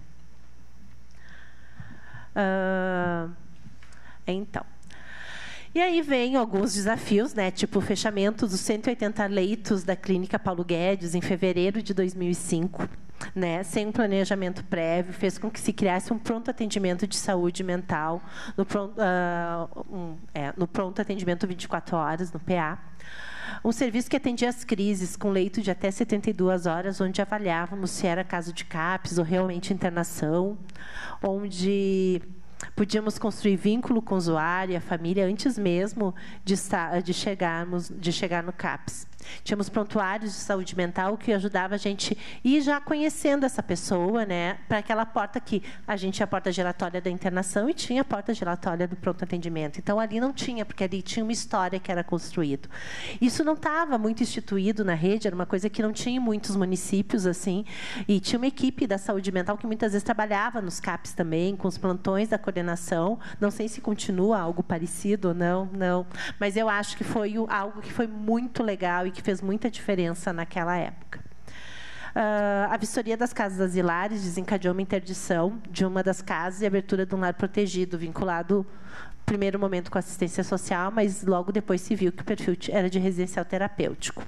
E aí passamos, em 2006, a ter o primeiro SRT de Caxias do Sul, com quase 30 moradores, com trabalhadores sem formação, sem a existência de um cargo adequado para trabalhar nesse serviço, e o colegiado inventando formas de fazer que aquela casa não virasse um mini manicômio, porque o risco era muito grande. E foram várias tentativas, acertos e erros, até compor a equipe e oferecer formação para os trabalhadores. Tivemos algumas denúncias de familiares que queriam, né, que estranhavam não ficar mais com dinheiro, porque o dinheiro agora tinha que ser usado para o próprio usuário.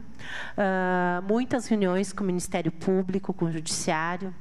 Inventamos formas de organizar a vida, as finanças, da forma de produzir autonomia possível para cada uma daquelas pessoas. Tão diferente em gostos, estilos de vida e sonhos. E aí aqui trago uma reflexão para nós, trabalhadores da saúde mental.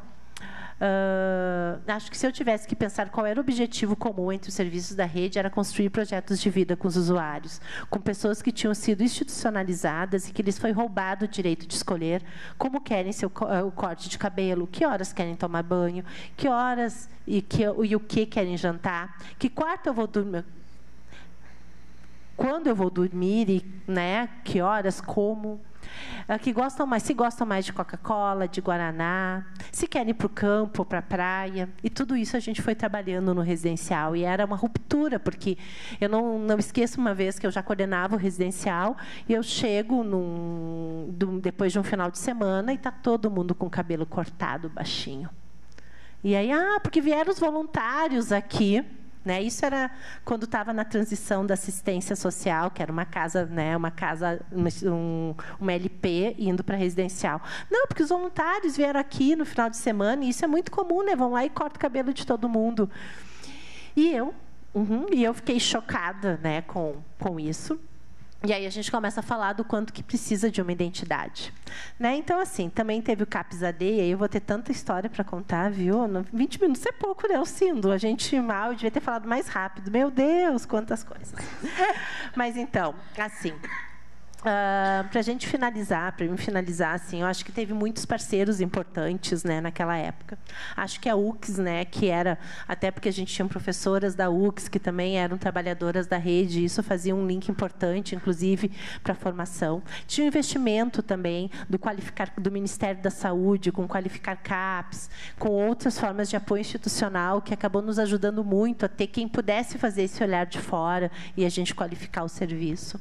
Era um momento que o Ministério Público, o Ministério Público, né, inclusive a especializada, era muito presente na garantia dos direitos dessas pessoas, né? E aí, assim, também o Conselho Municipal de Saúde. Não tem como esquecer e lembrar, inclusive, da situação de 2010, quando quiseram colocar todos os residenciais dentro de uma instituição, de um prédio que antigamente tinha sido um convento, e a importância do Conselho Municipal de Saúde, da Comissão de Saúde Mental, de frear, né, esse processo.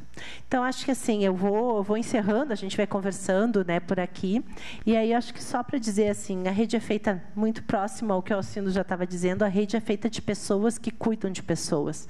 Os serviços nada mais são do que isso. Ainda a gente tinha um lema nesse momento, a gente conversava muito, né? Será que esse serviço que a gente está oferecendo é o serviço que eu gostaria para a pessoa que eu mais amo no mundo, ou para mim mesma? Essa era o nosso indicador. Eu colocaria a pessoa que eu mais amo, meu filho, marido, eu. Esse serviço é assim, a forma que acolhe, a forma que cuida, né? A forma que produz essa alta também, né? Para a gente não pensar que tem que ficar aqui. Então, sigo aqui para a gente conversar. Peço desculpa por me estender, né? E aí a gente vai falando depois. E... fiquei pensando nessa tua fala, né, de que será que é o serviço, né, que eu gostaria que o meu familiar fosse atendido. E eu me lembrei que a gente falava muitas vezes, se eu ficar, né, doente, alguma coisa, eu quero ir para o CAPS. Por favor, me atendam no CAPS. E a gente costumava brincar de chamar que era o Golden SUS, né, porque era um atendimento realmente muito diferenciado. Né? E o CAPS deixou uma marca muito grande em muitos profissionais que passaram, né? O CAPS Cidadania, né? Que é o que a gente mais fala, né? Em ti, em mim e tantos outros, né, Márcia? É muito bom te ouvir, né? Chego a me emocionar com tudo isso. Então, agora eu passo a palavra para o Alisson. São 15 minutos, tá, Alisson? Eu vou te avisando. Tá bom, então.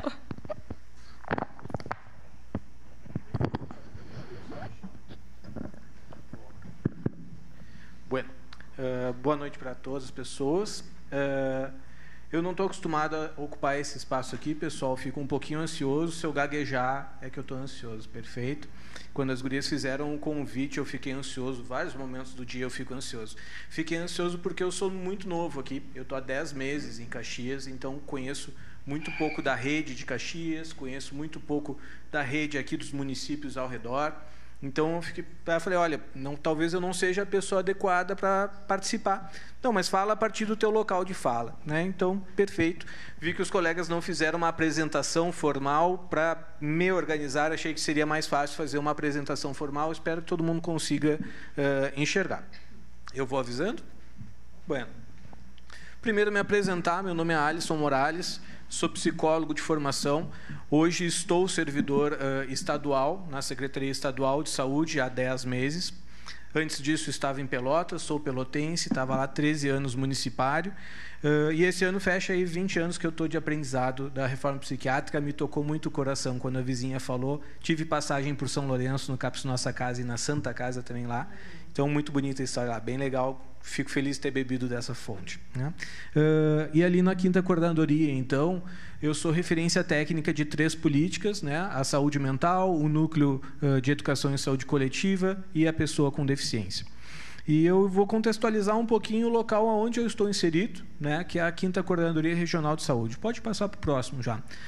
Pela Secretaria Estadual de Saúde, o Rio Grande do Sul ele é dividido em 30 regiões de saúde. A nossa região aqui ela é composta por 4 regiões de saúde, a região 23, 24, 25 e 26. Essas 4 regiões de saúde são compostas por 49 municípios e nós, da 5ª Coordenadoria, assessoramos, então, essas 4 regiões de saúde. Hoje, no Estado, com muita tristeza, eu não atendo mais os usuários. Falo com muita tristeza porque eu tinha muito prazer, né, em fazer grupo e estar lá no CAPS Fragata, em Pelotas, há 10 anos. E eu entendo que hoje o meu usuário são os municípios que eu presto, né, serviço. Pode andar um pouquinho. Só queria sinalizar, então, que dentro desses 49 municípios nós temos uma população de 1.250.000 pessoas, mais ou menos. Queria sinalizar porque eu vou trabalhar com esse número um pouquinho depois. Pode passar. Bueno, e a ideia, então, hoje era a gente conversar um pouco sobre a RAPS, né? O colega já falou, Rede de Atenção Psicossocial. A RAPS ela não é constituída por um único serviço, ela é uma rede, ele é um coletivo de serviços que, organizado, então, estão para atender pessoas com adoecimento mental ou fazem uso abusivo, nocivo de alguma substância, né? A RAPS, pessoal, ela tem que ser afetiva, acolhedora, livre de julgamentos morais e que trate as pessoas com dignidade. A ideia é que todos os serviços da RAPS acolham as pessoas dessa forma. Como a colega falou, como eu gostaria de ser atendido, é como eu devo atender as outras pessoas também. Vamos um pouquinho mais para baixo. E aí vou puxando um pouco a brasa para a saúde mental. Perfeito? Como eu disse, nós temos 49 municípios aqui na 5ª Coordenadoria, né, na Macro-Serra.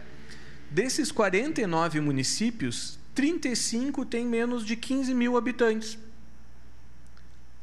35 de 49. Por que eu elegi esse número 15.000? Da onde que saiu esse meu devaneio, né? Lá na legislação fala que para eu poder habilitar um CAPS, são municípios acima de 15.000 habitantes. Então, se a gente parar para pensar, 72% dos nossos municípios aqui não tem porte habitacional para abrir um CAPS, para habilitar um CAPS. Desculpa, para habilitar um CAPS. A gente fala muito do CAPS, em algum momento foi o carro-chefe mesmo da saúde mental, mas, bueno, 72% dos nossos municípios não tem como ter o carro-chefe da saúde mental. Acho que é um dado muito importante que eu vou brincar um pouquinho depois com ele. Vamos adiante.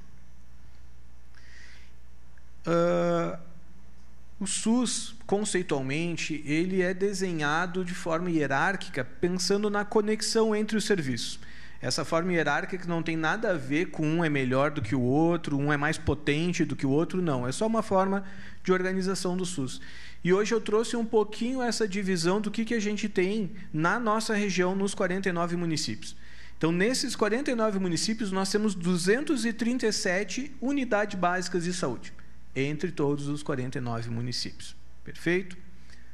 Na atenção especializada, nós temos um pouco menos, 53 dispositivos de saúde mental. entre eles CAPS, SRT, serviços de urgência. E se a gente subir um pouquinho mais, achando que a atenção terciária seria mais potente, nós temos 15 serviços de saúde mental. Na 5ª coordenadoria, aqui nos 49 municípios, nós temos 22 hospitais. Destes 22 hospitais, 15 têm leitos específicos de saúde mental. Até eu acho esse quantitativo interessante, né? Porque em outro momento da nossa história quase não existiam. Então, né, 15 é um número interessante. Mas eu trouxe esse formato de pirâmide para a gente começar a visualizar um pouco a distribuição. Vou trabalhar melhor essa distribuição. Pode passar para o próximo. E aí eu fiz um brinquedo com os números. Não muito legal, porque eu sou psicólogo e a gente das humanas não sabe brincar muito com o número, mas eu tentei ver o quantos serviços a gente tinha pela nossa população. Então, se a gente olhar, nós temos cerca de 5.200, uma UBS para cada 5.200 pessoas. Interessante. Na legislação, acho que fala que deveria ser para cada 4.000 pessoas uma UBS. Mas no nosso território, nós temos uma UBS a cada 5.200. Vamos para a atenção secundária, nós temos um serviço de saúde mental a cada 23.000 pessoas. Vamos para a atenção terciária, nós temos um serviço a cada 83.000 pessoas. Consigo fazer uma leitura subjetiva de que a gente é muito mais forte na base. A gente é muito mais forte, uma UBS para cada 5.000 pessoas, do que um hospital a cada 83.000 pessoas. É uma leitura bem interessante, né? Por que é interessante também, pessoal? Se a gente faz a leitura de que 35 municípios não têm população para habilitar um CAPS, a gente tem que pensar os outros dispositivos que eles têm da RAPS. A RAPS não é feita só de CAPS. Perfeito? Será que um dos pontos fortes da RAPS não é a atenção básica? Que é onde a gente é mais forte no nosso território? É uma observação a se pensar, né? Eu acho chato, eu sei que é chato trazer números, mas acho que quando a gente consegue associar eles com o nosso dia a dia, talvez eles não ficam tão chatos, né? Mas eu trouxe poucos. Podemos ir para o próximo. Aqui, então, eu trouxe a RAPS do jeito que a gente tem aqui, na 5ª coordenadoria, por serviços. Por exemplo, a gente tem 20 CAPS dentre os 49 municípios, que, na verdade, não é dentre os 49, né? É dentre 14, que é os que têm porte habitacional. Então, em 14 municípios, nós temos 20 CAPS. Isso também é bem interessante, esse pensamento, né? Esse slide aqui era só para a gente ver tudo que a gente tem. Só que é muito importante isso. Beleza, eu ia esquecer. Isso aqui, pessoal, esses números que eu trouxe, é uma visão do Estado. Por que eu digo que é uma visão do Estado? Esses são todos os serviços que eu consigo visualizar a partir do Estado. E uma das formas que eu tenho como visualizar é serviços que são habilitados, serviços que recebem um incentivo federal ou um incentivo estadual como participação do custeio. Por que eu digo isso? Os municípios, eles têm gestão autônoma. Eles podem ler os seus números e desenvolver alternativas para isso. Então, eu sei que tem município, por exemplo, outro dia eu fui visitar um município e ele tem um ambulatório de psicologia. Esse ambulatório de psicologia não está contabilizado aqui, porque ele é financiado, custeado todo pelo município. Ele não tem nenhum recurso estadual, então eu não tenho o poder de lupa de conseguir ver todos os serviços, mesmo no nível municipal. Então, essa RAPS aqui é uma RAPS vista de cima, né, uma visão estadual macro dos serviços que recebem algum tipo de custeio estadual ou federal. Então, hoje, esses são todos os serviços que a gente tem nos 49 municípios. Pode passar para o próximo, por favor? Vou chegando perto do fim. E aqui um número que eu acho bem interessante, que eu não consegui ainda interpretar ele. Nós temos 35 municípios com menos de 15.000 habitantes, dos 49. Só que esses mesmos 35 municípios são 13% do total da nossa população. Nós temos 35 municípios que são só 13% da população. Os outros 87% estão distribuídos em 14 municípios. E aí a gente pensa pela lógica da gestão. A gente vai focar no município maior, vamos focar nos municípios menores, vamos focar onde tem mais população, temos que focar em todos. Mas eu acho um número muito interessante da gente tentar entender a distribuição da população que a gente tem aqui na Macro-Serra. É bem desparelhas. Temos muitos municípios pequenos com poucas pessoas. Adiante, vou finalizando já minha fala. Bueno, a ideia então era a gente conversar um pouco da RAPS. E geralmente quando a gente conversa da RAPS, a gente fala de potencialidades e desafios, passos para frente e passos para trás. E aqui eu escolhi alguns tópicos pela minha visão do Estado. Perfeito? Um tópico que eu achei uma grande potencialidade é o PIAPS, que é o Programa de Incentivo para a Atenção Primária. Né? Traduzindo de uma forma bem leiga, pessoal, o PIAPS ele é um modelo de financiamento da atenção básica no Rio Grande do Sul. Né? É um financiamento estadual. E o PIAPS, então, ele é um serviço para poder qualificar e melhorar a prestação de serviço da atenção básica. E ele tem vários indicadores que a gente tem que avaliar. Se a UBS cumprir todos aqueles indicadores, eles vão receber um repasse de verba X, 100%. Se eles não cumprem tudo isso, eles recebem um pouco menos. E dentre esses indicadores, são divididos em 5 componentes e tudo mais. Um dos componentes é realizar práticas coletivas de saúde mental. Então, assim, está dentro do financiamento, no Rio Grande do Sul, ter práticas de saúde mental na atenção básica. Tudo bem, era o que a gente deveria estar fazendo e estamos ganhando para fazer o que a gente deveria estar fazendo. Ok, mas é um estímulo. Né? É muito importante isso. Então, se não fizerem lá tantos grupos ao longo de um semestre, recebem menos 5% do seu valor. Eu acho isso uma grande potencialidade. Isso a gente estimula que todos os municípios do Rio Grande do Sul, porque é o financiamento da atenção básica do Rio Grande do Sul, desenvolvam essas práticas. Então, acho que é uma grande potencialidade. O PIAPS ele surgiu no final de 2021. Todo 2022 ele serviu de aclimatação. E agora, em 2023, ele começa, de fato, então, a ter essa cobrança dos municípios. Cumpriu, ganhou todo o dinheiro. Não cumpriu, não ganha todo o dinheiro. Então, acho que é muito interessante e é um potencial para a saúde mental. Traz uma grande visibilidade, que sempre foi uma peleja muito grande a atuação da saúde mental na atenção básica. Uma outra potencialidade são os leitos de saúde mental em hospital geral. Para quem vem das antigas, sabe que quase não existiam, era uma grande luta, era um grande preconceito. Hoje, como eu falei, 15 hospitais dos nossos 22 têm leitos de saúde mental. Apesar de eu trazer nas potencialidades, eu vou trazer também um pouquinho sobre isso no outro slide. É uma potencialidade, mas que a gente tem que dar uma melhorada. E o outro tópico que eu trouxe, que é uma provocação que eu faço em todos os municípios que eu vou, que são as práticas integrativas do SUS e a saúde mental. As práticas integrativas do SUS, pessoal, são 29 práticas, se eu não me engano, que são complementares ao sistema do SUS. É Reiki, né, que é práticas de imposição de mão, auriculoterapia, acupuntura, enfim, fitoterapia, óleos essenciais, várias dessas práticas que antes a gente achava alternativa, hoje elas são complementares ao SUS, elas estão dentro do financiamento do SUS. Inclusive, as PICs, né, as práticas integrativas, são outro componente de financiamento do PIAPS. Então, hoje é estimulado que tenha PICs nas UBS, que a gente possa ofertar auriculoterapia, acupuntura no postinho de saúde, na UBS. Então, isso eu vejo como grandes potencialidades. E eu faço essa relação das PICs com a saúde mental. Outro dia eu fui num município e o CAPS ele tinha uma grande adesão de usuários, eles aplicavam auriculoterapia, sementinha na orelha ali, né, acupuntura, nos usuários dentro do CAPS. Achei muito interessante isso, né? Porque que outras terapêuticas a gente pode ofertar além da medicação? Não vou cair no buraco que dizer que a PICs substitui, muito obrigado, a medicação. Não estou falando isso, mas é complementar ao tratamento. O que mais eu vou ofertar além de medicamento? Isso é muito importante.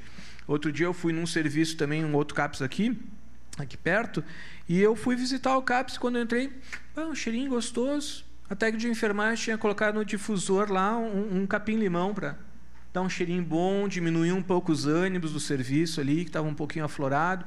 ela tinha essa capacitação. Então, acho muito interessante fazer essa relação, né? Como que a gente, porque a Pix ela é uma política relativamente nova no SUS, e como que a gente pode colocar ela na rota da RAPS? Acho que é uma política muito interessante que casa muito bem com a RAPS. E, finalizando o próximo slide, eu trouxe, pela minha percepção também, algumas necessidades de reforço e atenção que eu percebo. A gente fala toda essa questão de constituição da RAPS, o colega trouxe ali a questão da formação dentro das universidades, né?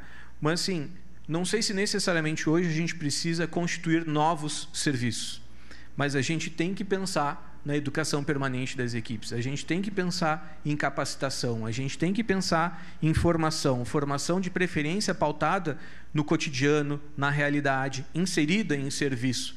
Não uma educação, uma formação, que nem o colega falou, uma educação distanciada do serviço. Não, junto da realidade. Então, eu percebo hoje, nas minhas caminhadas aqui na 5ª Coordenadoria, a grande necessidade de trabalhar a capacitação das equipes dos serviços. Uma outra necessidade que eu tenho conversado com os secretários é a necessidade da atenção à população adolescente, né?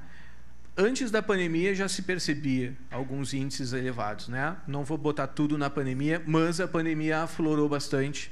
Temos tido, assim que se fala, mas enfim, temos tido vários casos, né, de agressões, agressividade na escola, alteração de comportamento autolesivo. Os serviços estão tendo uma demanda maior desses casos. Então, é algo que necessariamente acho que a gente precisa dar uma olhada e prestar um pouquinho mais atenção nisso. E a última questão que eu acho que a gente precisa trabalhar é a questão de estigmas em relação à saúde mental. E esses estigmas são em todos os lugares. São na sociedade? São, mas são também dentro das nossas equipes, dentro dos nossos serviços de saúde. Essa era uma grande batalha que a gente sempre teve na atenção básica, o preconceito que os próprios colegas da atenção básica tinham com a saúde mental. Não, isso aí é para o CAPS. Chorou, está um pouquinho triste, vai para o CAPS, não é para aqui. Então, temos que trabalhar também essa questão do estigma e preconceito na sociedade, nos nossos trabalhadores, em nós mesmos. Todos nós somos da sociedade. Então, muito importante essa questão de trabalhar, né, os estigmas e preconceitos. E assim finalizo minha fala. Acho que consegui ficar nos 15 minutos. Obrigada, Alisson.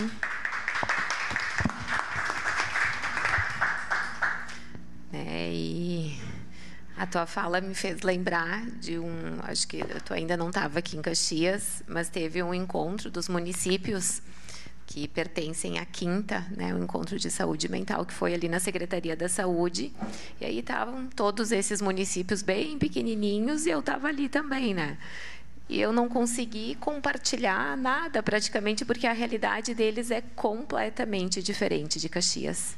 Né? Eles ainda, né, em situações muito iniciais, parecidas com 2003, 2004, e ao mesmo tempo eu fiquei feliz de ver o quanto a rede de Caxias, embora insuficiente, sem dúvida nenhuma, mas é uma rede muito estruturada e que concentra boa parte desses serviços que o Alisson apresentou.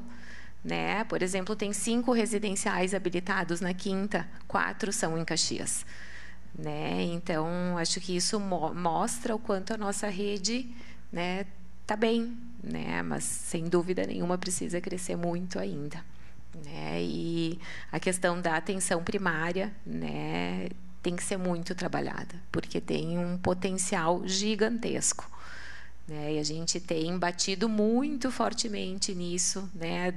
Acho que o PIAPS vem nos ajudar nesse sentido, né? Porque tudo que vira dinheiro é mais fácil de ser executado, né? Os grupos de saúde mental nas UBSs, né? As PICs, né? Tudo isso vem nos auxiliar. Então, não, acho que é algo que eu nem preciso abrir para debate, enfim, acho que pode ser muito informal, né? Se vocês querem, a Margarete, enfim, falar alguma coisa ou consideração, né, de vocês, né? Então, a Jo, enfim, a Estela, acho que não precisa ter uma mediação. Claro, claro, bem à vontade. Acho que só tem que ser um microfone por causa da filmagem.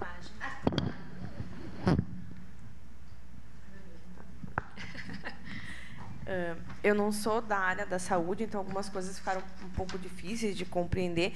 E eu queria mais era tirar algumas dúvidas mesmo.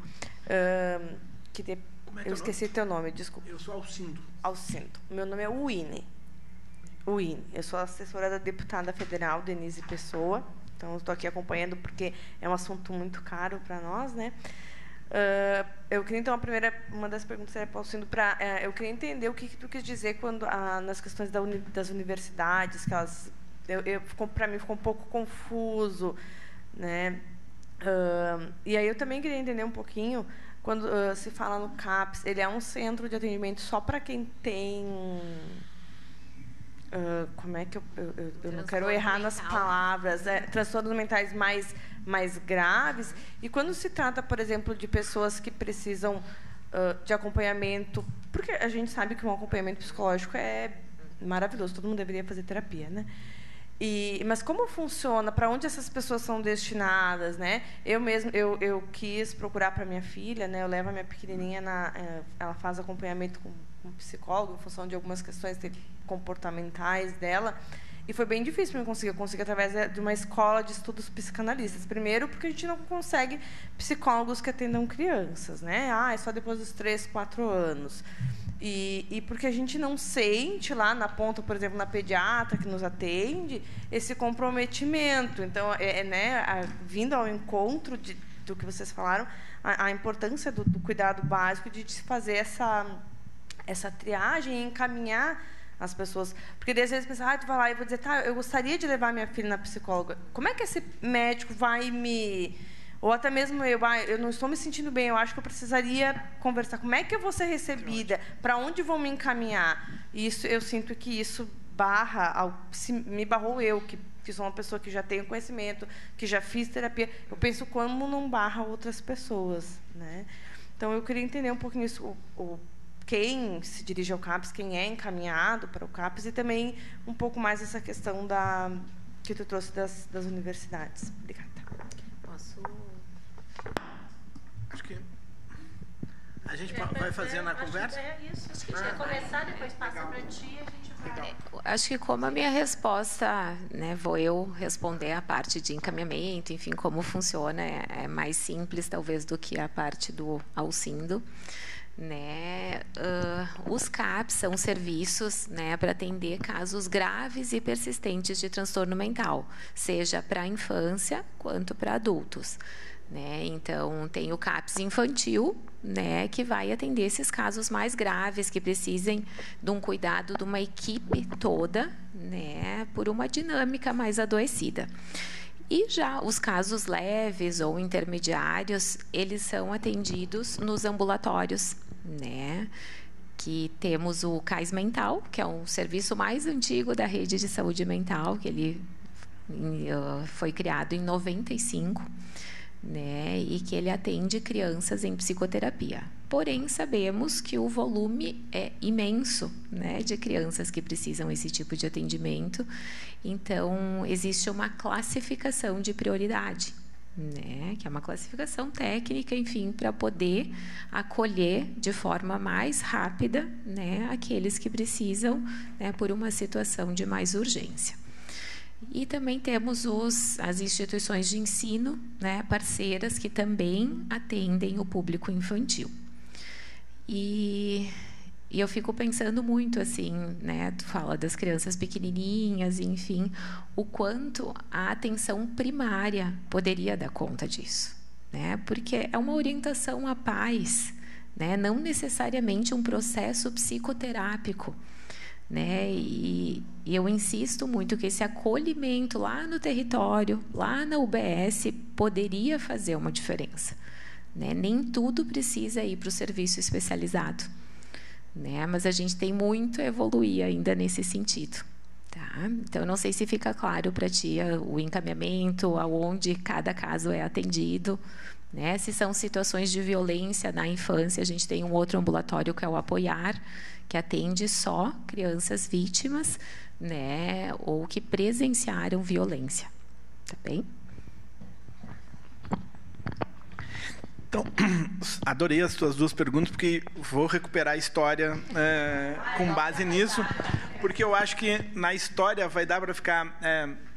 trabalhando com as populações tradicionais indígenas, eu tive que desaprender uma ideia falsa que a gente aprende, que a abstração é a melhor forma de compartilhar conhecimentos, porque, bom, os povos todos da cultura oral contam histórias, e uma história vai emendando na outra para dar uma certa transparência que permite a que as pessoas, nos seus diferentes lugares, interajam com a história. Se eu digo, enfim, se eu prescrevo um conhecimento... Estou eu fazendo uma pesquisa sobre redes de atenção no município de Parintins, na Amazônia. A gente sabe pela festa dos bois, enfim. Tem um CAPS que fica na margem do Amazonas. A gente vai caminhando, assim, tem aquele riozão maravilhoso dali, bem ali. Lembra do boi, enfim. E vejo um grupo de... era um pouquinho depois, no ano passado, um grupo de mais ou menos 100 pessoas. Era um grupo, e eu fiquei pensando, meu Deus, como faz um grupo com 100 pessoas? Mas, enfim, eu vejo que tem uma pessoa que circula e vai fazendo continência para as pessoas que estão lá. As distâncias da Amazônia enganam, né? A gente fica achando que é ali, só que aquela planície quebra, então a gente caminha horrores para chegar ali. Mas estou vendo, aí a gente foi aproximando, eu disse, não, tem um grupo funcionando aí, nós vamos chegar para dizer, oi, tudo bem, chegamos aqui. Entrei, a entrevistada era a coordenadora do CAPS, um CAPS super antigo, a assistente social, e aí, bom, enfim, ela vai respondendo as perguntas e parece que está tudo igual ao que sempre foi. Eu tinha os dados aqui do DataSUS, entrei no...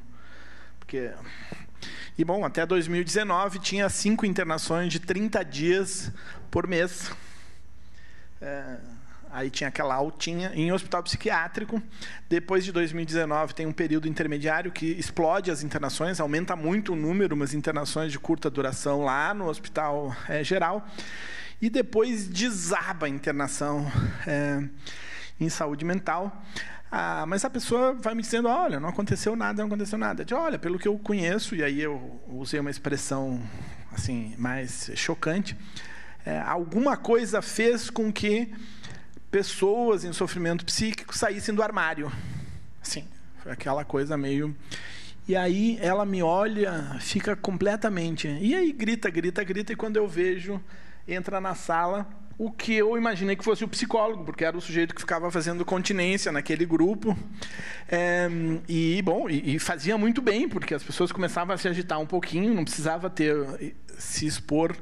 Bom, aí ela diz, conta a história, eu vou economizar muito, mas a história dele era o seguinte, ele era um adolescente, usuário de drogas, que ficou em conflito com a lei, rompeu com a família, a avó é que o acolheu, e ficou em conflito também com a rede de fornecimento de drogas, né? Porque a gente não se dá conta de que a proibição, o proibicionismo é que gera... Bom, aí... Ele me conta a história. Um dia desses, a galera do nível central e dos serviços especializados, que entendeu que rede, desde 2009, não é só ter serviço de natureza diversa, com barará. Rede a gente produz, então tem que ter conversa. O CAPS tem que conversar com as unidades. O nível central da secretaria resolveu andar de barco e encontrar a unidade de saúde Ribeirinha, onde ele morava, e foi explicar para os profissionais, fez atividades, porque produzir cultura também tem que ser um trabalho da saúde, que faz saúde, não só atendimento da doença, e entenderam que tinha problemas de saúde mental, que sofreu um estigma, preconceito. O menino ficava preso na casinha do fundo da casa da avó, porque a avó dizia, quando tu estás bem, a gente consegue negociar. Quando tu não estás, eu não quero que tu volte como um cadáver, porque o teu fornecedor resolveu que vai te matar, porque tu não paga. Aí, ele me conta toda essa história. Ele era o da internação. Aí depois ele passou a ser o que, cada vez que tinha sofrimento psíquico, porque aí a equipe de atenção básica no território ia conversando com as pessoas, ia encontrando as pessoas encarceradas, mesmo que na melhor lógica do cuidado. Porque desfazer o preconceito é absolutamente fundamental, porque se a gente não desfaz o preconceito, bom, continua sendo uma colônia de extermínio, né? Aí, que aquele menino está fazendo lá? Bom, tem uma hora que ele dispensou a internação, porque ele vai percebendo quando tem gatilho, que vai gerando ansiedade. Ele pede carona para andar 6 horas de barco que ele tem, e ele fica ali pelo CAPS, ajudando, fazendo coisinha, fazendo... Tem um dia que ele se sente absolutamente tranquilo e ele volta para casa. Um exemplo parecido com gestão autônoma de medicamentos. A gente não precisa transformar a pessoa que precisa de suporte medicamentoso numa samambaia. Porque se a ideia é liberdade e autonomia, vai aprendendo a ensinar onde é que está o gatilho. Tem hora que vai romper porque a gente não entendeu qual era bem a cena, apareceu um fator novo que a gente ignorou. Mas, bom, não dá para falar de integralidade se eu não falo de educação permanente, ou seja, se a pessoa não tiver, se a equipe não tiver debruçada sobre o problema do território para saber o que precisa fazer. E se o território muda, o cuidado precisa mudar também. Então, primeira coisa, a atenção básica, ora, tem preconceito, tem uma porção de coisas, mas não é possível constituir rede e dizer, a atenção básica é um ponto de rede, se não tiver a cada mês, a cada 2 meses, a conversa do CAPS, a conversa dos indicadores para dizer, olha só, o que nós precisamos aqui? A gente sempre vai precisar de um monte de coisas para a unidade básica funcionar bem. Porque o trabalhador tem direito de ter boas condições de trabalho. Agora, se a conversa for no cuidado, talvez a gente precise de menos coisas. Talvez a gente precise de um usuário precisando ser cuidado. E aí a gente vai abrir mão de prática integrativa, de abraço para conter. E o Rio Grande do Sul tem essa tradição. O orgulho louco era um pouco para dizer isso. Olha só, o cara sofre mesmo. Ele não está tendo esses sintomas só para tornar a vida de quem está cuidando infernal. Não é para isso. Não é essa a melhor explicação. Bom, vai pensando nessa rede nos territórios, a gente burocratiza muito quando a fala vem desde a gestão, porque parece que tem que ter tudo modelo racional. O modelo racional é que nem ensino disciplinar. Para os problemas estruturados vai muito bem.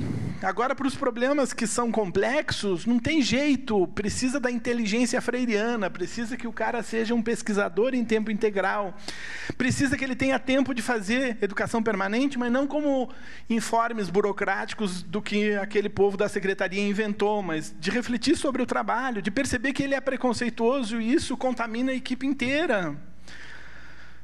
De perceber que tem horas que tem que ir todo mundo junto para a delegacia para dizer por que raio não tem medicamento aqui, ou no Conselho Municipal de Saúde, ou enfim. Então, mas essa ideia do matriciamento, do CAPS, da coordenação de saúde mental, ir lá e conversar com as equipes, também é produzir rede. Gente, o Merri fala de trabalho vivo em ato, de trabalho leve, porque ele pega a análise marxista do trabalho. Não é só para cuidar bem das pessoas, é para cuidar bem do trabalhador. O trabalho alienado produz sofrimento.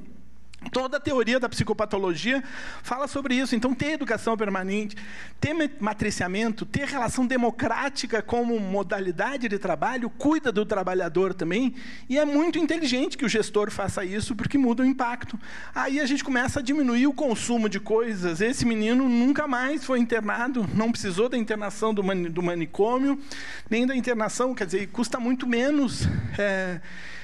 Agora, o CAPS precisa ser acolhedor, porque se resolve ter um chefe manicomial lá, vai chamar a polícia para tirar o sujeito de perto.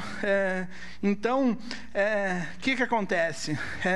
Com isso, eu pretendo me aproximar da resposta às 2 perguntas. Primeiro, tem certas lógicas burocráticas em protocolo de cuidado que elas são inadmissíveis. Eu acho inadmissível um médico necessariamente prescrever o cuidado do psicólogo.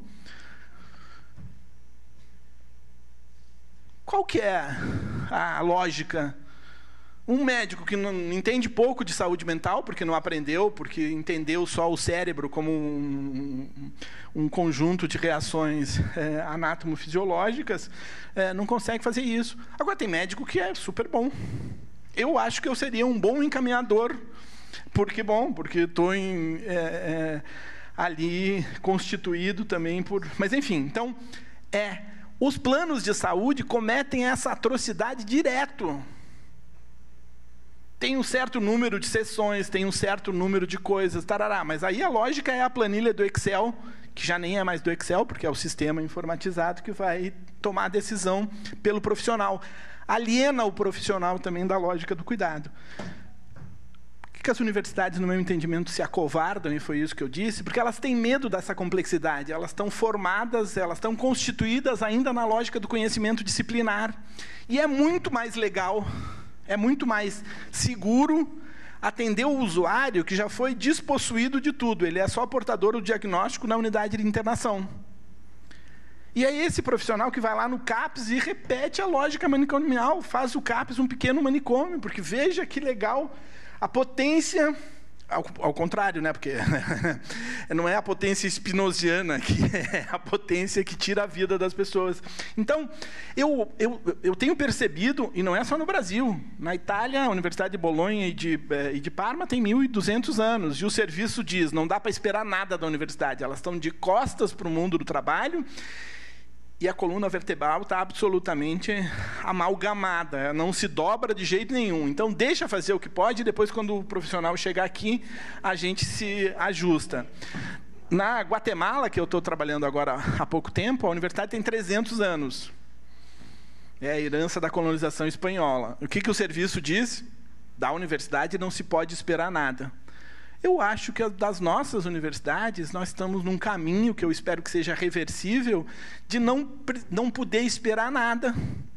Qual é a solução? A solução é que as universidades mergulhem no serviço de saúde e que os serviços de saúde não abram mão.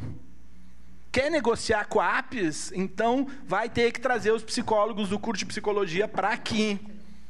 Não falo nem dos médicos, porque tem um excesso, tem que desinternar a formação médica dos hospitais, porque, veja, na internação especializada tem que passar pelas redes, então em algum momento vai ter. Agora, alguém disse, desde a minha época, vem repetindo, que cada estudante de medicina precisa ter 5 leitos. Eu devo ser proprietário de 2 andares do Hospital de Clínicas de Porto Alegre, porque como eu nunca trouxe os meus, para mim, então, os 5 leitos de 30 e poucos anos atrás deve ter virado um andar inteiro. O sistema de saúde não é mais esse, mas o problema é de que a gente já não quer mais só ensinar a cuidar de doenças. Cuidar de doença é relativamente fácil, porque é isso que está nos tratados que a gente vem produzindo muito bem há 300 anos. Agora nós temos que começar a entender isso, interagir com o território. O último lance dessa conversa, com a Itália, mas também agora com a Guatemala e com a Nicarágua, tem um curso de mestrado e doutorado bonitão que a gente está fazendo lá, a gente resolveu que precisa fazer mobilidade de trabalhadores, fazer com que eles frequentem territórios diferentes. Porque qual é a lógica de dizer, sai da sala de aula, que é igual em todo mundo, e mergulha no território. O território não é só a representação tecnogeográfica. O Milton Santos, geógrafo negro, baiano, bonitão, queridão, lido em todo mundo, mas que a gente não lê muito, porque era um baiano e um negro, né?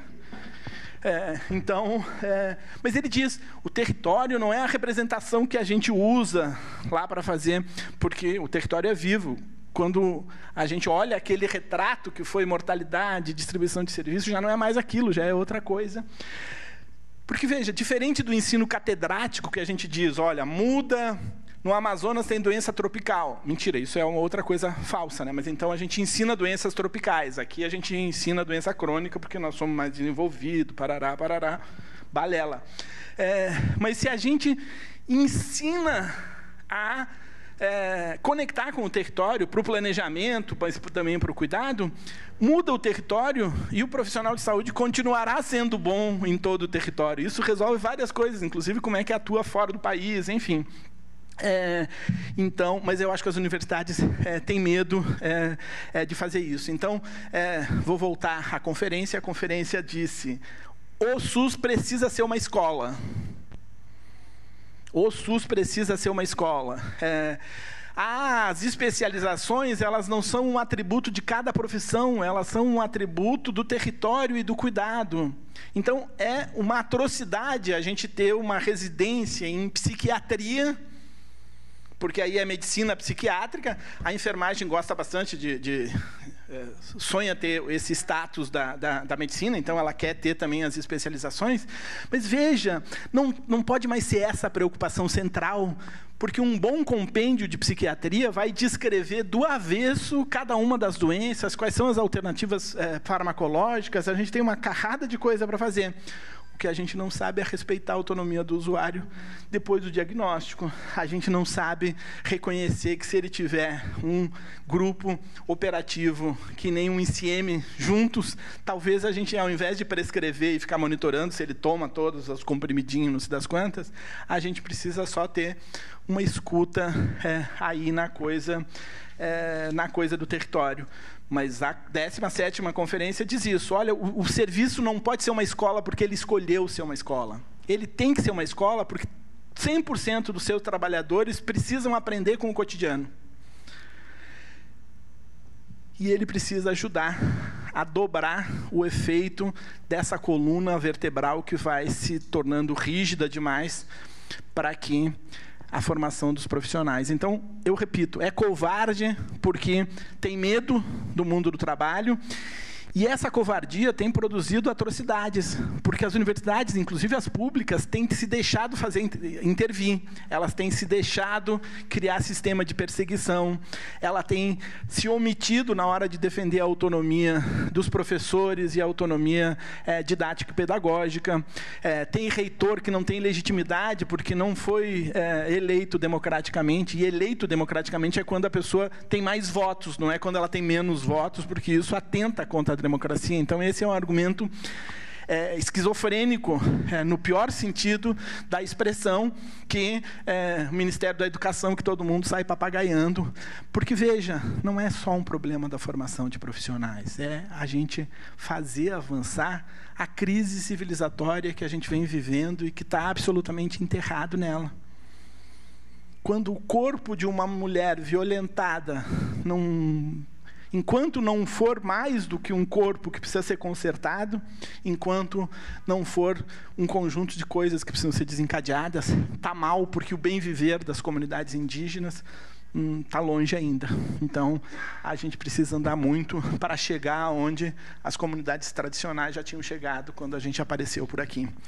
Eu acho que a saúde mental é um tema muito bom para discutir crise civilizatória, para discutir crise institucional, para discutir preconceito e violência. Porque se um serviço de saúde não ajudar a enfrentar o preconceito e a naturalização disso, desculpa, mas aí era melhor que administrasse frutas e legumes e não as nossas existências. Com a Itália, o sonhação, alguém falou de sonhação, é exatamente isso. A gente vai trazer uma galera para cá para ver como é que a gente organiza o SUS de verdade em vários lugares, vai levar por lá, porque o sonhação significa aprender com os saberes do território.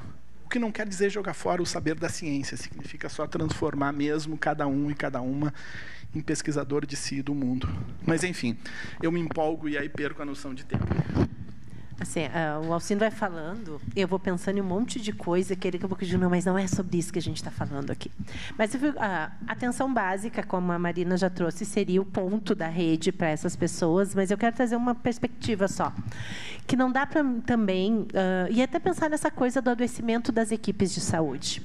Porque, assim, as equipes da atenção básica estão adoecendo, as equipes dos CAPs estão adoecendo, e muitas vezes é por não reconhecer o seu poder na micropolítica. Tem uma das coisas que a gente sabe que a macropolítica, o mundo está muito difícil de viver e de não sofrer, assim, o adoecimento psíquico está geral, o número de pessoas hoje com o uso de medicação psiquiátrica, desde os 6, 7, 8 anos, é algo que é assustador, e a gente não sabe o que irá acontecer com esses jovens. Crianças que começam a tomar medicação psiquiátrica com essa idade, a gente não sabe o que vai acontecer com eles no futuro, porque não tem estudo para isso, não tem como a gente ter uma previsão do que será a vida deles, inclusive organicamente. Eu não estou nem falando de saúde mental, aqui estou falando do orgânico, né? Então, a gente tem um adoecimento, né, um sofrimento psíquico muito intenso, e não é só a pandemia, eu acho que a pandemia vem como marca importante, mas não é só a pandemia. E aí eu acho que muitas vezes as equipes se sentem sem autonomia, sem poder de pensar os seus processos de trabalho.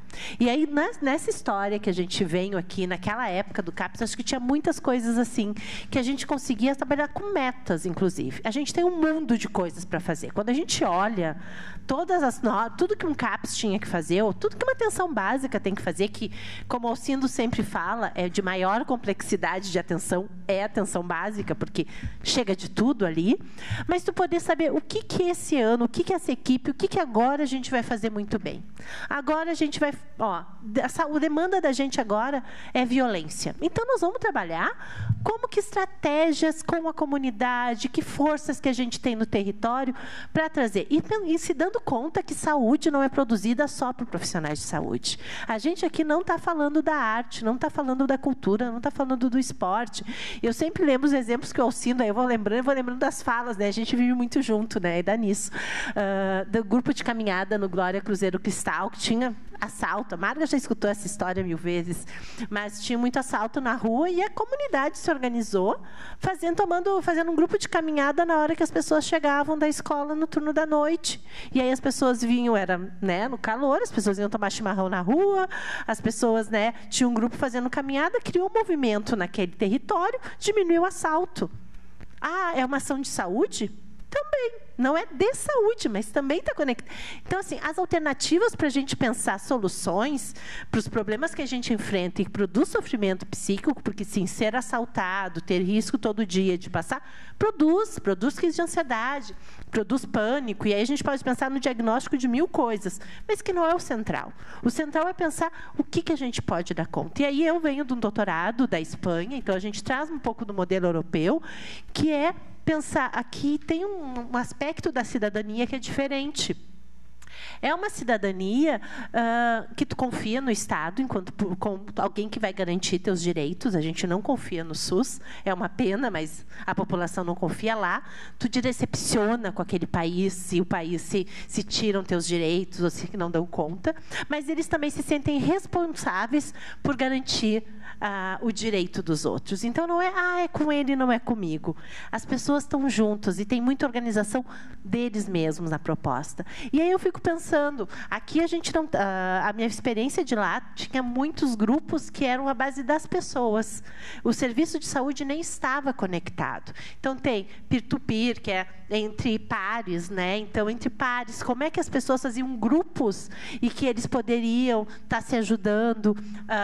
O técnico de apoio mútuo, que era um técnico que estava indo para dentro dos hospitais para poder acompanhar as pessoas em crise, que estavam internadas, e que fazia uma formação com os próprios usuários a partir da experiência pessoal de ter sido alguém que já foi internado e que já viveu. E que não é uma formação medicalizada, né? É uma formação para além dessa expectativa, que é da experiência pessoal, do viver, e que muda a perspectiva, né? A gente sabe que a gente tem, na Finlândia, o diálogo aberto, que é uma intervenção precoce, nas primeiras crises, que vai poder trazer a partir do diálogo. Muitas vezes não é nem medicado, a medicação é de 6 meses, e as pessoas evitam diagnóstico de esquizofrenia com intervenção precoce, mas é para profissionais que vão para casa entender que estrutura é essa que produz aquela situação. E as pessoas acabam não tendo diagnóstico. Até porque, assim, ouvidores de vozes, que a gente pode começar a pensar que ouvir vozes não é sintoma psicótico, não é, ele deixa de sair da perspectiva do sintoma e passa a ser para algo de percepção. Acho que o espectro autista hoje tem nos mostrado que a nossa percepção de mundo é muito restrita, e ela foi construída linear, e que a gente precisa ampliar. Hoje a gente está medicalizando o espectro autista porque a gente não consegue saber lidar com essa nova percepção de mundo, e quer que as pessoas respondam ao jeito que o mundo capitalista, produtivista, consumista botou a gente a fazer. E aí, assim, eu hoje dou aula de educação inclusiva, e aí, assim, eu digo para as gurias da pedagogia, não dá para a gente pensar em escola do jeito que é, porque aí não tem espaço para essas crianças. Não dá para pensar na sociedade como está. O mundo do trabalho tem que mudar. E essas pessoas produzem muito de outro jeito, de outra forma. Então, acho que a gente poder pensar que tem que alterar, e aí, quando tu falar da tua filha, eu não sei quantos anos tem, né? Mas o quanto a gente está vivendo uma sociedade que faz a gente pensar em sintoma em questões que podem ser do desenvolvimento, do conflito pessoal, e que daqui a pouco a gente dá... Eu brinquei no começo do que eu não tenho rótulo de ser psiquiatrizada, né? Até porque lá na Espanha falavam pessoas com diagnóstico. E aí, assim, tem que ter um cuidado para a gente não estar medicalizando essas crianças, botando um rótulo, e elas vão crescer nessa perspectiva.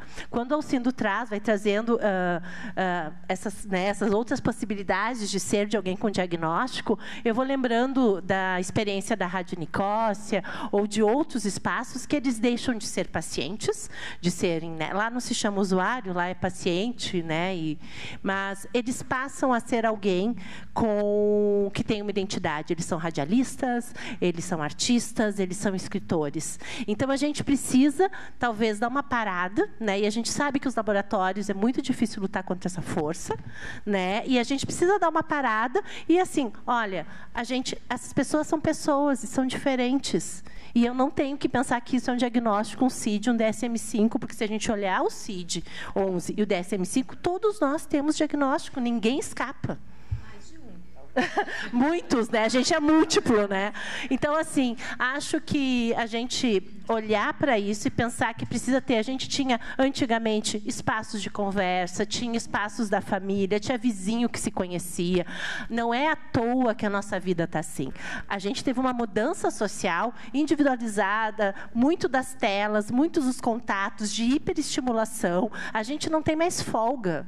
Né? A gente, antes, por mais que eu trabalhasse num serviço 24 horas, né, quando eu trabalhava no residencial, eu tinha meu sábado, no domingo, só me ligavam se tivesse problema. Hoje em dia, o WhatsApp não para. Eu em escola, imagina que ninguém vai morrer, não é nem o serviço de saúde que as pessoas podem morrer. Não, escola ninguém morre porque eu não atendi e eu sou acionada todos os dias da semana. E quando tu trabalha no privado, se tu não responder, tu é um mau empregador, né? Eu fico pensando no Churran lá, inclusive, né, da sociedade do cansaço. Acho que a gente precisa mudar a perspectiva, precisa ter calma, assim, e começar a romper. Não sei como, assim, acho que as instituições de ensino precisavam estar discutindo muito mais isso, mas hoje a tendência e aí a disputa ciência com evidência, não é? A base de evidências, a gente vai ter evidência sempre, né? Esse tipo de estudo. É isso. Então, a gente vai ter... A gente pensar que, né, no livro que saiu, que a homeopatia é uma bobagem, cara, não dá para a gente pensar desse jeito, porque a gente vai conseguir, assim, garantir, com o tipo de estudo que se faz, a gente vai diagnosticar todo mundo. Então, acho que a gente precisa, não é ser contra a ciência, eu acho que esse momento do Covid foi muito difícil, porque, reforçando o que o Alcindo diz, hoje, quando tu vai dar uma aula e dizer que existem outras racionalidades, existem outros olhares para se entender o mundo, parece que a gente está dizendo que tem que usar cloroquina, e não é a cloroquina, é outra coisa. Mas a gente não está desse lado e não está fazendo esse discurso, mas a gente precisa ter uma freada na concepção de sair achando diagnóstico e CID para todo mundo.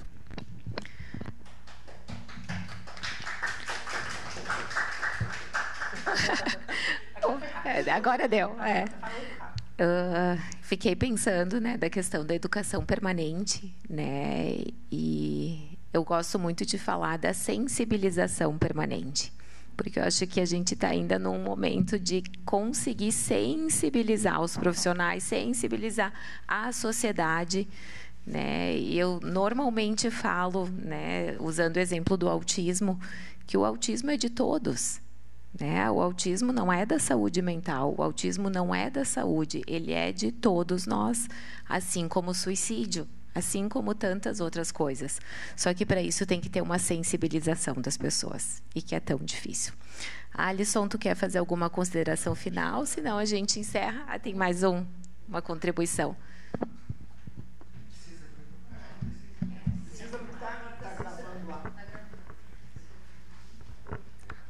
Boa noite para vocês. Eu pedi a palavra só para, primeiro, cumprimentar a mesa, né, cumprimentar os convidados aí para este evento. Meu nome é Silvio, desculpe, eu não me apresentei. Silvio Stenz, eu sou funcionário da Universidade de Caxias do Sul, trabalho na área comercial ali há 8 anos. Minha formação é uma formação em vendas, em área comercial, um assunto que não tem absolutamente nada a ver com o que vocês estão falando aqui, mas eu confesso para vocês que eu me apaixono ouvindo por tudo isso que vocês estão falando. Cada um de vocês, os exemplos, as histórias, tudo. Estou aqui na frente da professora Margarete, que esses dias aí fizemos uns trabalhos juntos aqui para apresentar a especialização que ela coordena. E dizer para vocês assim que a primeira coisa que me deixa um pouco não, eu fico chocado, é o fato de ter uma mesa com pessoas assim como vocês, falando de um tema de tamanha importância para, nesse momento aqui, para 4 pessoas. Além de vocês, entre vocês se conhecem, são colegas, e certamente vocês se deliciam e, né, enfim, tem prazer em trocar informações entre vocês. Mas, para nós, eu fico apavorado. E eu sou um inconformado, sou um cara que seria certamente um desses pacientes de vocês. Certamente, eu estaria em alto nível aí de tratamento. Porque eu não consigo entender como um assunto desses, do seminário, vereadora, que você nos convidou e que a gente veio aqui para ouvir, porque viria uma outra professora aqui junto também para abordar, ela não pôde vir por problemas lá de trabalho da universidade. Mas o que eu queria dizer é que eu olho assim e vejo que a gente está a quilhões de distância da realidade, sem querer, pelo amor de Deus, sem ofender o trabalho que vocês desenvolvem, e que eu, como cidadão, não estou falando aqui como funcionário da universidade, eu estou aqui, né, Silvio Stenz, Universidade de Caxias do Sul, mas estou falando como cidadão, porque, enfim, não vim aqui falar da especialização e nem coisa parecida. E para dizer que eu fico vendo assim que alguma coisa está errada, não bate como que um assunto desse não lota um auditório do Tidux Teatro. Isso não tem cabimento. Vocês falam de coisas que eu escuto de pais, de amigos, aí todo dia, dos problemas dos filhos, daquilo que eu assisto na televisão. Enfim, eu vivo numa realidade aí fora. Eu não vivo de um mundo imaginário. Eu escuto lá um prefeito de uma cidade lá do Nordeste falando que tem que castrar as crianças lá, as meninas. Aí eu vejo aquilo e digo assim, não, mas espera um pouquinho, como é que ninguém fala, a mídia não retruca, ninguém processa o cara, ninguém manda prender, faz alguma coisa com o cidadão que diz uma bobagem dessas. E não acontece absolutamente nada. Então, o que acontece? Tudo isso que vocês trazem, e eu ouvi as palavras de vocês todos, eu fico pensando assim, mas como é que isso aqui não está cheio? Esse auditório, vereador, era para estar lotado. Se tu tivesse feito lá na universidade, no auditório, os 572 lugares que tem lá deveriam estar cheios, porque os pais aí fora deveriam ouvir o que vocês falaram agora aqui nessas 2 horas de conversa. Eles deveriam ouvir. Eles não deveriam estar em casa lá agora pensando no quilo da banha, sei lá o que eles estão pensando, acessando o celular para ver o que eles vão fazer amanhã, o dinheiro que eles ganharam hoje, o dinheiro que vão ganhar amanhã. Eles não estão vendo que os filhos deles estão sendo vítimas nas escolas. E aí eles falam assim, eu vou tirar o meu filho lá da escola X, porque lá naquela escola está virado uma loucura, está acontecendo isso, aquilo outro. Tinha esse problema mental. Que os diretores das escolas não estão aqui? Será que eles não viram o convite da vereadora? Que eles deveriam estar aqui ouvindo, debatendo, dizendo o que eles vão fazer em cada uma dessas escolas, privadas e públicas. Que Deus os representantes, os outros representantes públicos que deveriam estar aqui, todos os outros vereadores, o pessoal do executivo que cuida disso na assistência social e, enfim, daí por diante, Secretaria de Saúde, eu fico apavorado. Eu não sei, isso aqui está sendo gravado, eu não quero também começar a dizer bobagem aí, mas assim, não tem cabimento. Então tá, então se está ao vivo, as pessoas devem estar me vendo lá dizendo o que esse maluco quer dizer. Eu quero dizer que nós estamos muito longe e distante da realidade, porque a gente discute isso aí fora como se fosse discutir futebol. E a gente está falando de pessoas. Há 40 e poucos anos atrás, quando eu comecei no meu trabalho, que eu era um piá lá, eu ia para a capital e para outros lugares e dizia assim, gente, só tem maluco nessa cidade andando pela rua. 40 e poucos anos atrás, e continua pior. E eu pensava naquela época, onde é que vai chegar isso? Em Caxias chegou. Caxias está cheio de maluco aí, desculpe eu usar esse termo, tá? Não quero ser ofensivo, já que está sendo gravado e transmitido, mas eu quero dizer que tem gente aí fora com esses problemas, e o pessoal acha engraçadinho. Até esses tempos aí tinha aquela menina lá, que o pessoal chamava de, a guriazinha do Loló lá, como é que é? A Pita. Mas, meu Deus, e o pessoal só ria, brincava, achava aquilo engraçadinho. Disse assim, cara, isso aí é trágico. Isso é trágico, aquela mulher ali naquele estado, e que ela, cada pouco, se apresentava publicamente em um estado que dava dó em um ser humano. não é um animal. E fica tudo igual, como sempre. Então, o meu inconformismo... Eu estou falando isso aqui para vocês porque eu acho que o tema que vocês estão falando deveria ser para muita gente. Para professores de todos os níveis. E a gente precisa de mais pessoas como tu, Silvio, né? Indignadas, porque realmente, né, é uma pena não ter praticamente ninguém. As pessoas que estão aqui já são as pessoas identificadas com saúde mental. Né? A gente tem que atingir os outros. Sem dúvida. Né? E por isso que eu volto a falar da sensibilização permanente. As pessoas têm que entender que é com elas também esse assunto. Sem dúvida. Que não é só do outro, não é só do paciente da Paulo Guedes, é com todo mundo. Não, é isso que eu digo, sempre está longe, distante, mas eu vejo isso há 40 anos. Mas na nossa casa existe isso também na nossa casa, né? Então... Eu vou fazer a defesa dos que não estão aqui.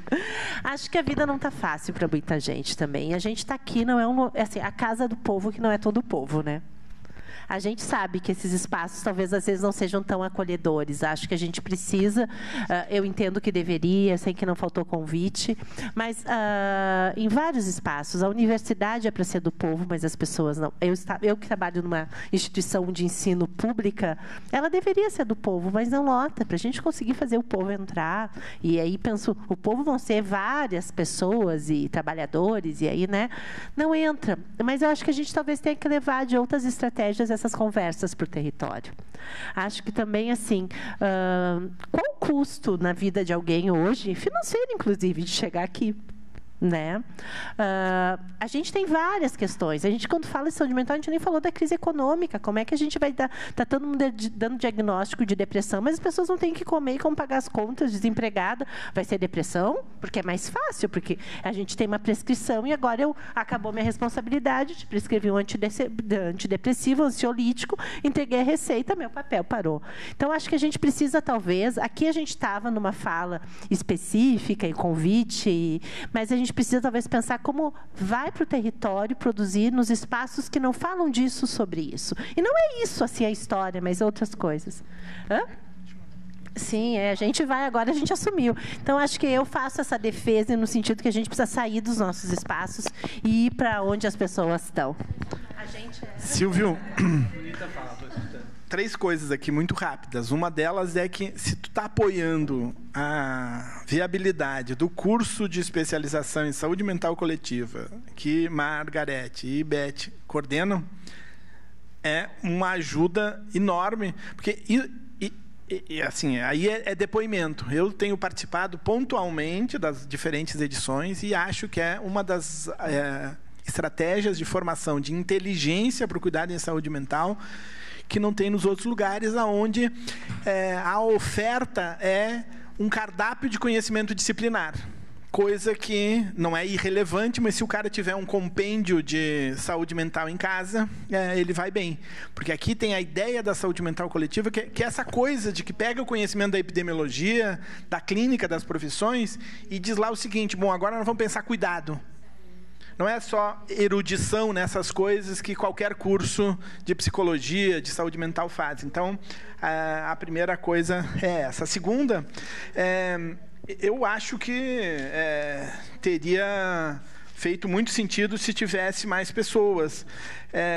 Mas a gente tem um mandato municipal e o mandato federal aqui presentes. Quer dizer, bom, se Denise e se Estela me convidassem para vir aqui para fazer uma conversa no gabinete envolvendo 3 pessoas, eu teria vindo muito feliz e sairia muito feliz, como saio dessa nossa conversa. Porque, veja, tem fascista espalhado para todo lugar. Quando pessoas ocupam lugares institucionais como esse, e acho que o legislativo também carrega de notícia do que a gente não gostaria de ter nas nossas representações, eu fico entendendo que esse trabalho é um trabalho bem importante. Quer dizer, se daqui, do que eu tiver dito, além de ter feito sentido para vocês, para quem ouve, enfim, se isso, de alguma forma, ajudar essas 2 mulheres a exercer bem como vem exercendo os seus mandatos, eu estou absolutamente satisfeito. Não precisa nem me convidar para jantar agora aqui. E por último, eu não...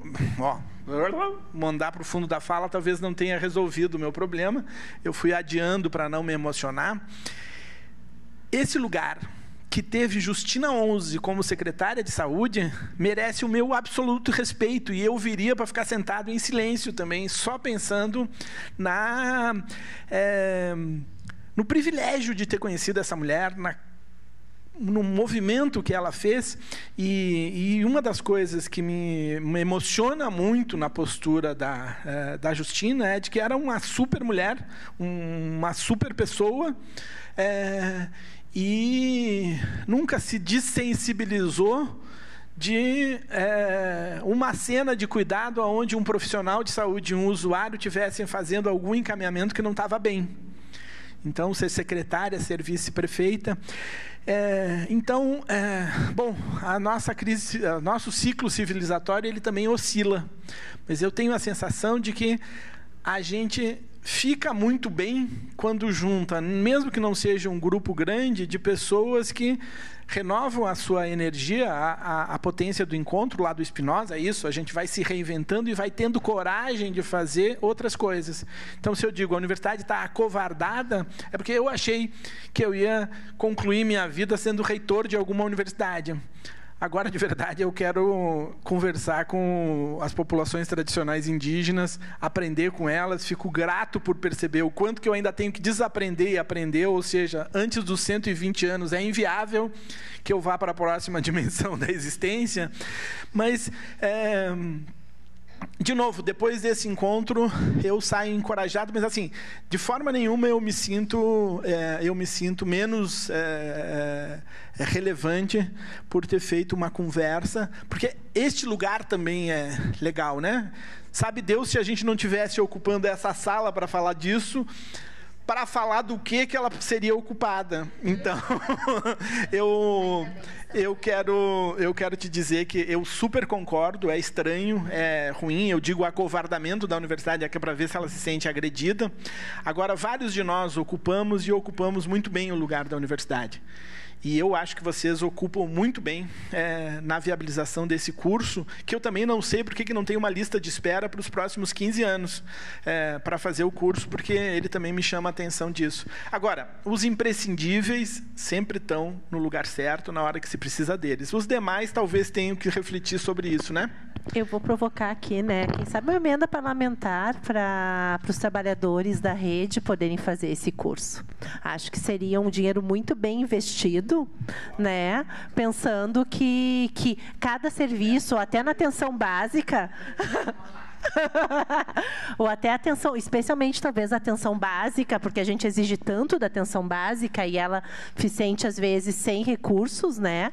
E talvez uma emenda parlamentar fosse um bom uso desse dinheiro num curso que já está formado e que a gente sabe da qualidade, né, que ele vem formando os estudantes profissionais.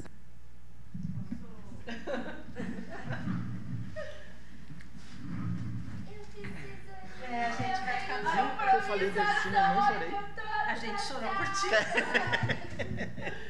Tadinha com dor. Você não deixou de falar até amanhã?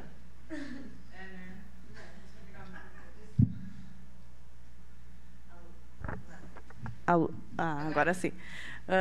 Então, queria te dizer que nós temos uma emenda para o CAPS, aquele ali da Maesa. Fala uma coisa né? Assim. Nós temos esse... Eu já ia dizer, a emenda parlamentar já é nossa. Temos um comprometimento, tá? É muito bom. Como eu te disse, esse assunto é bem caro para nós, então nós temos esse comprometimento dessa liberação de emendas.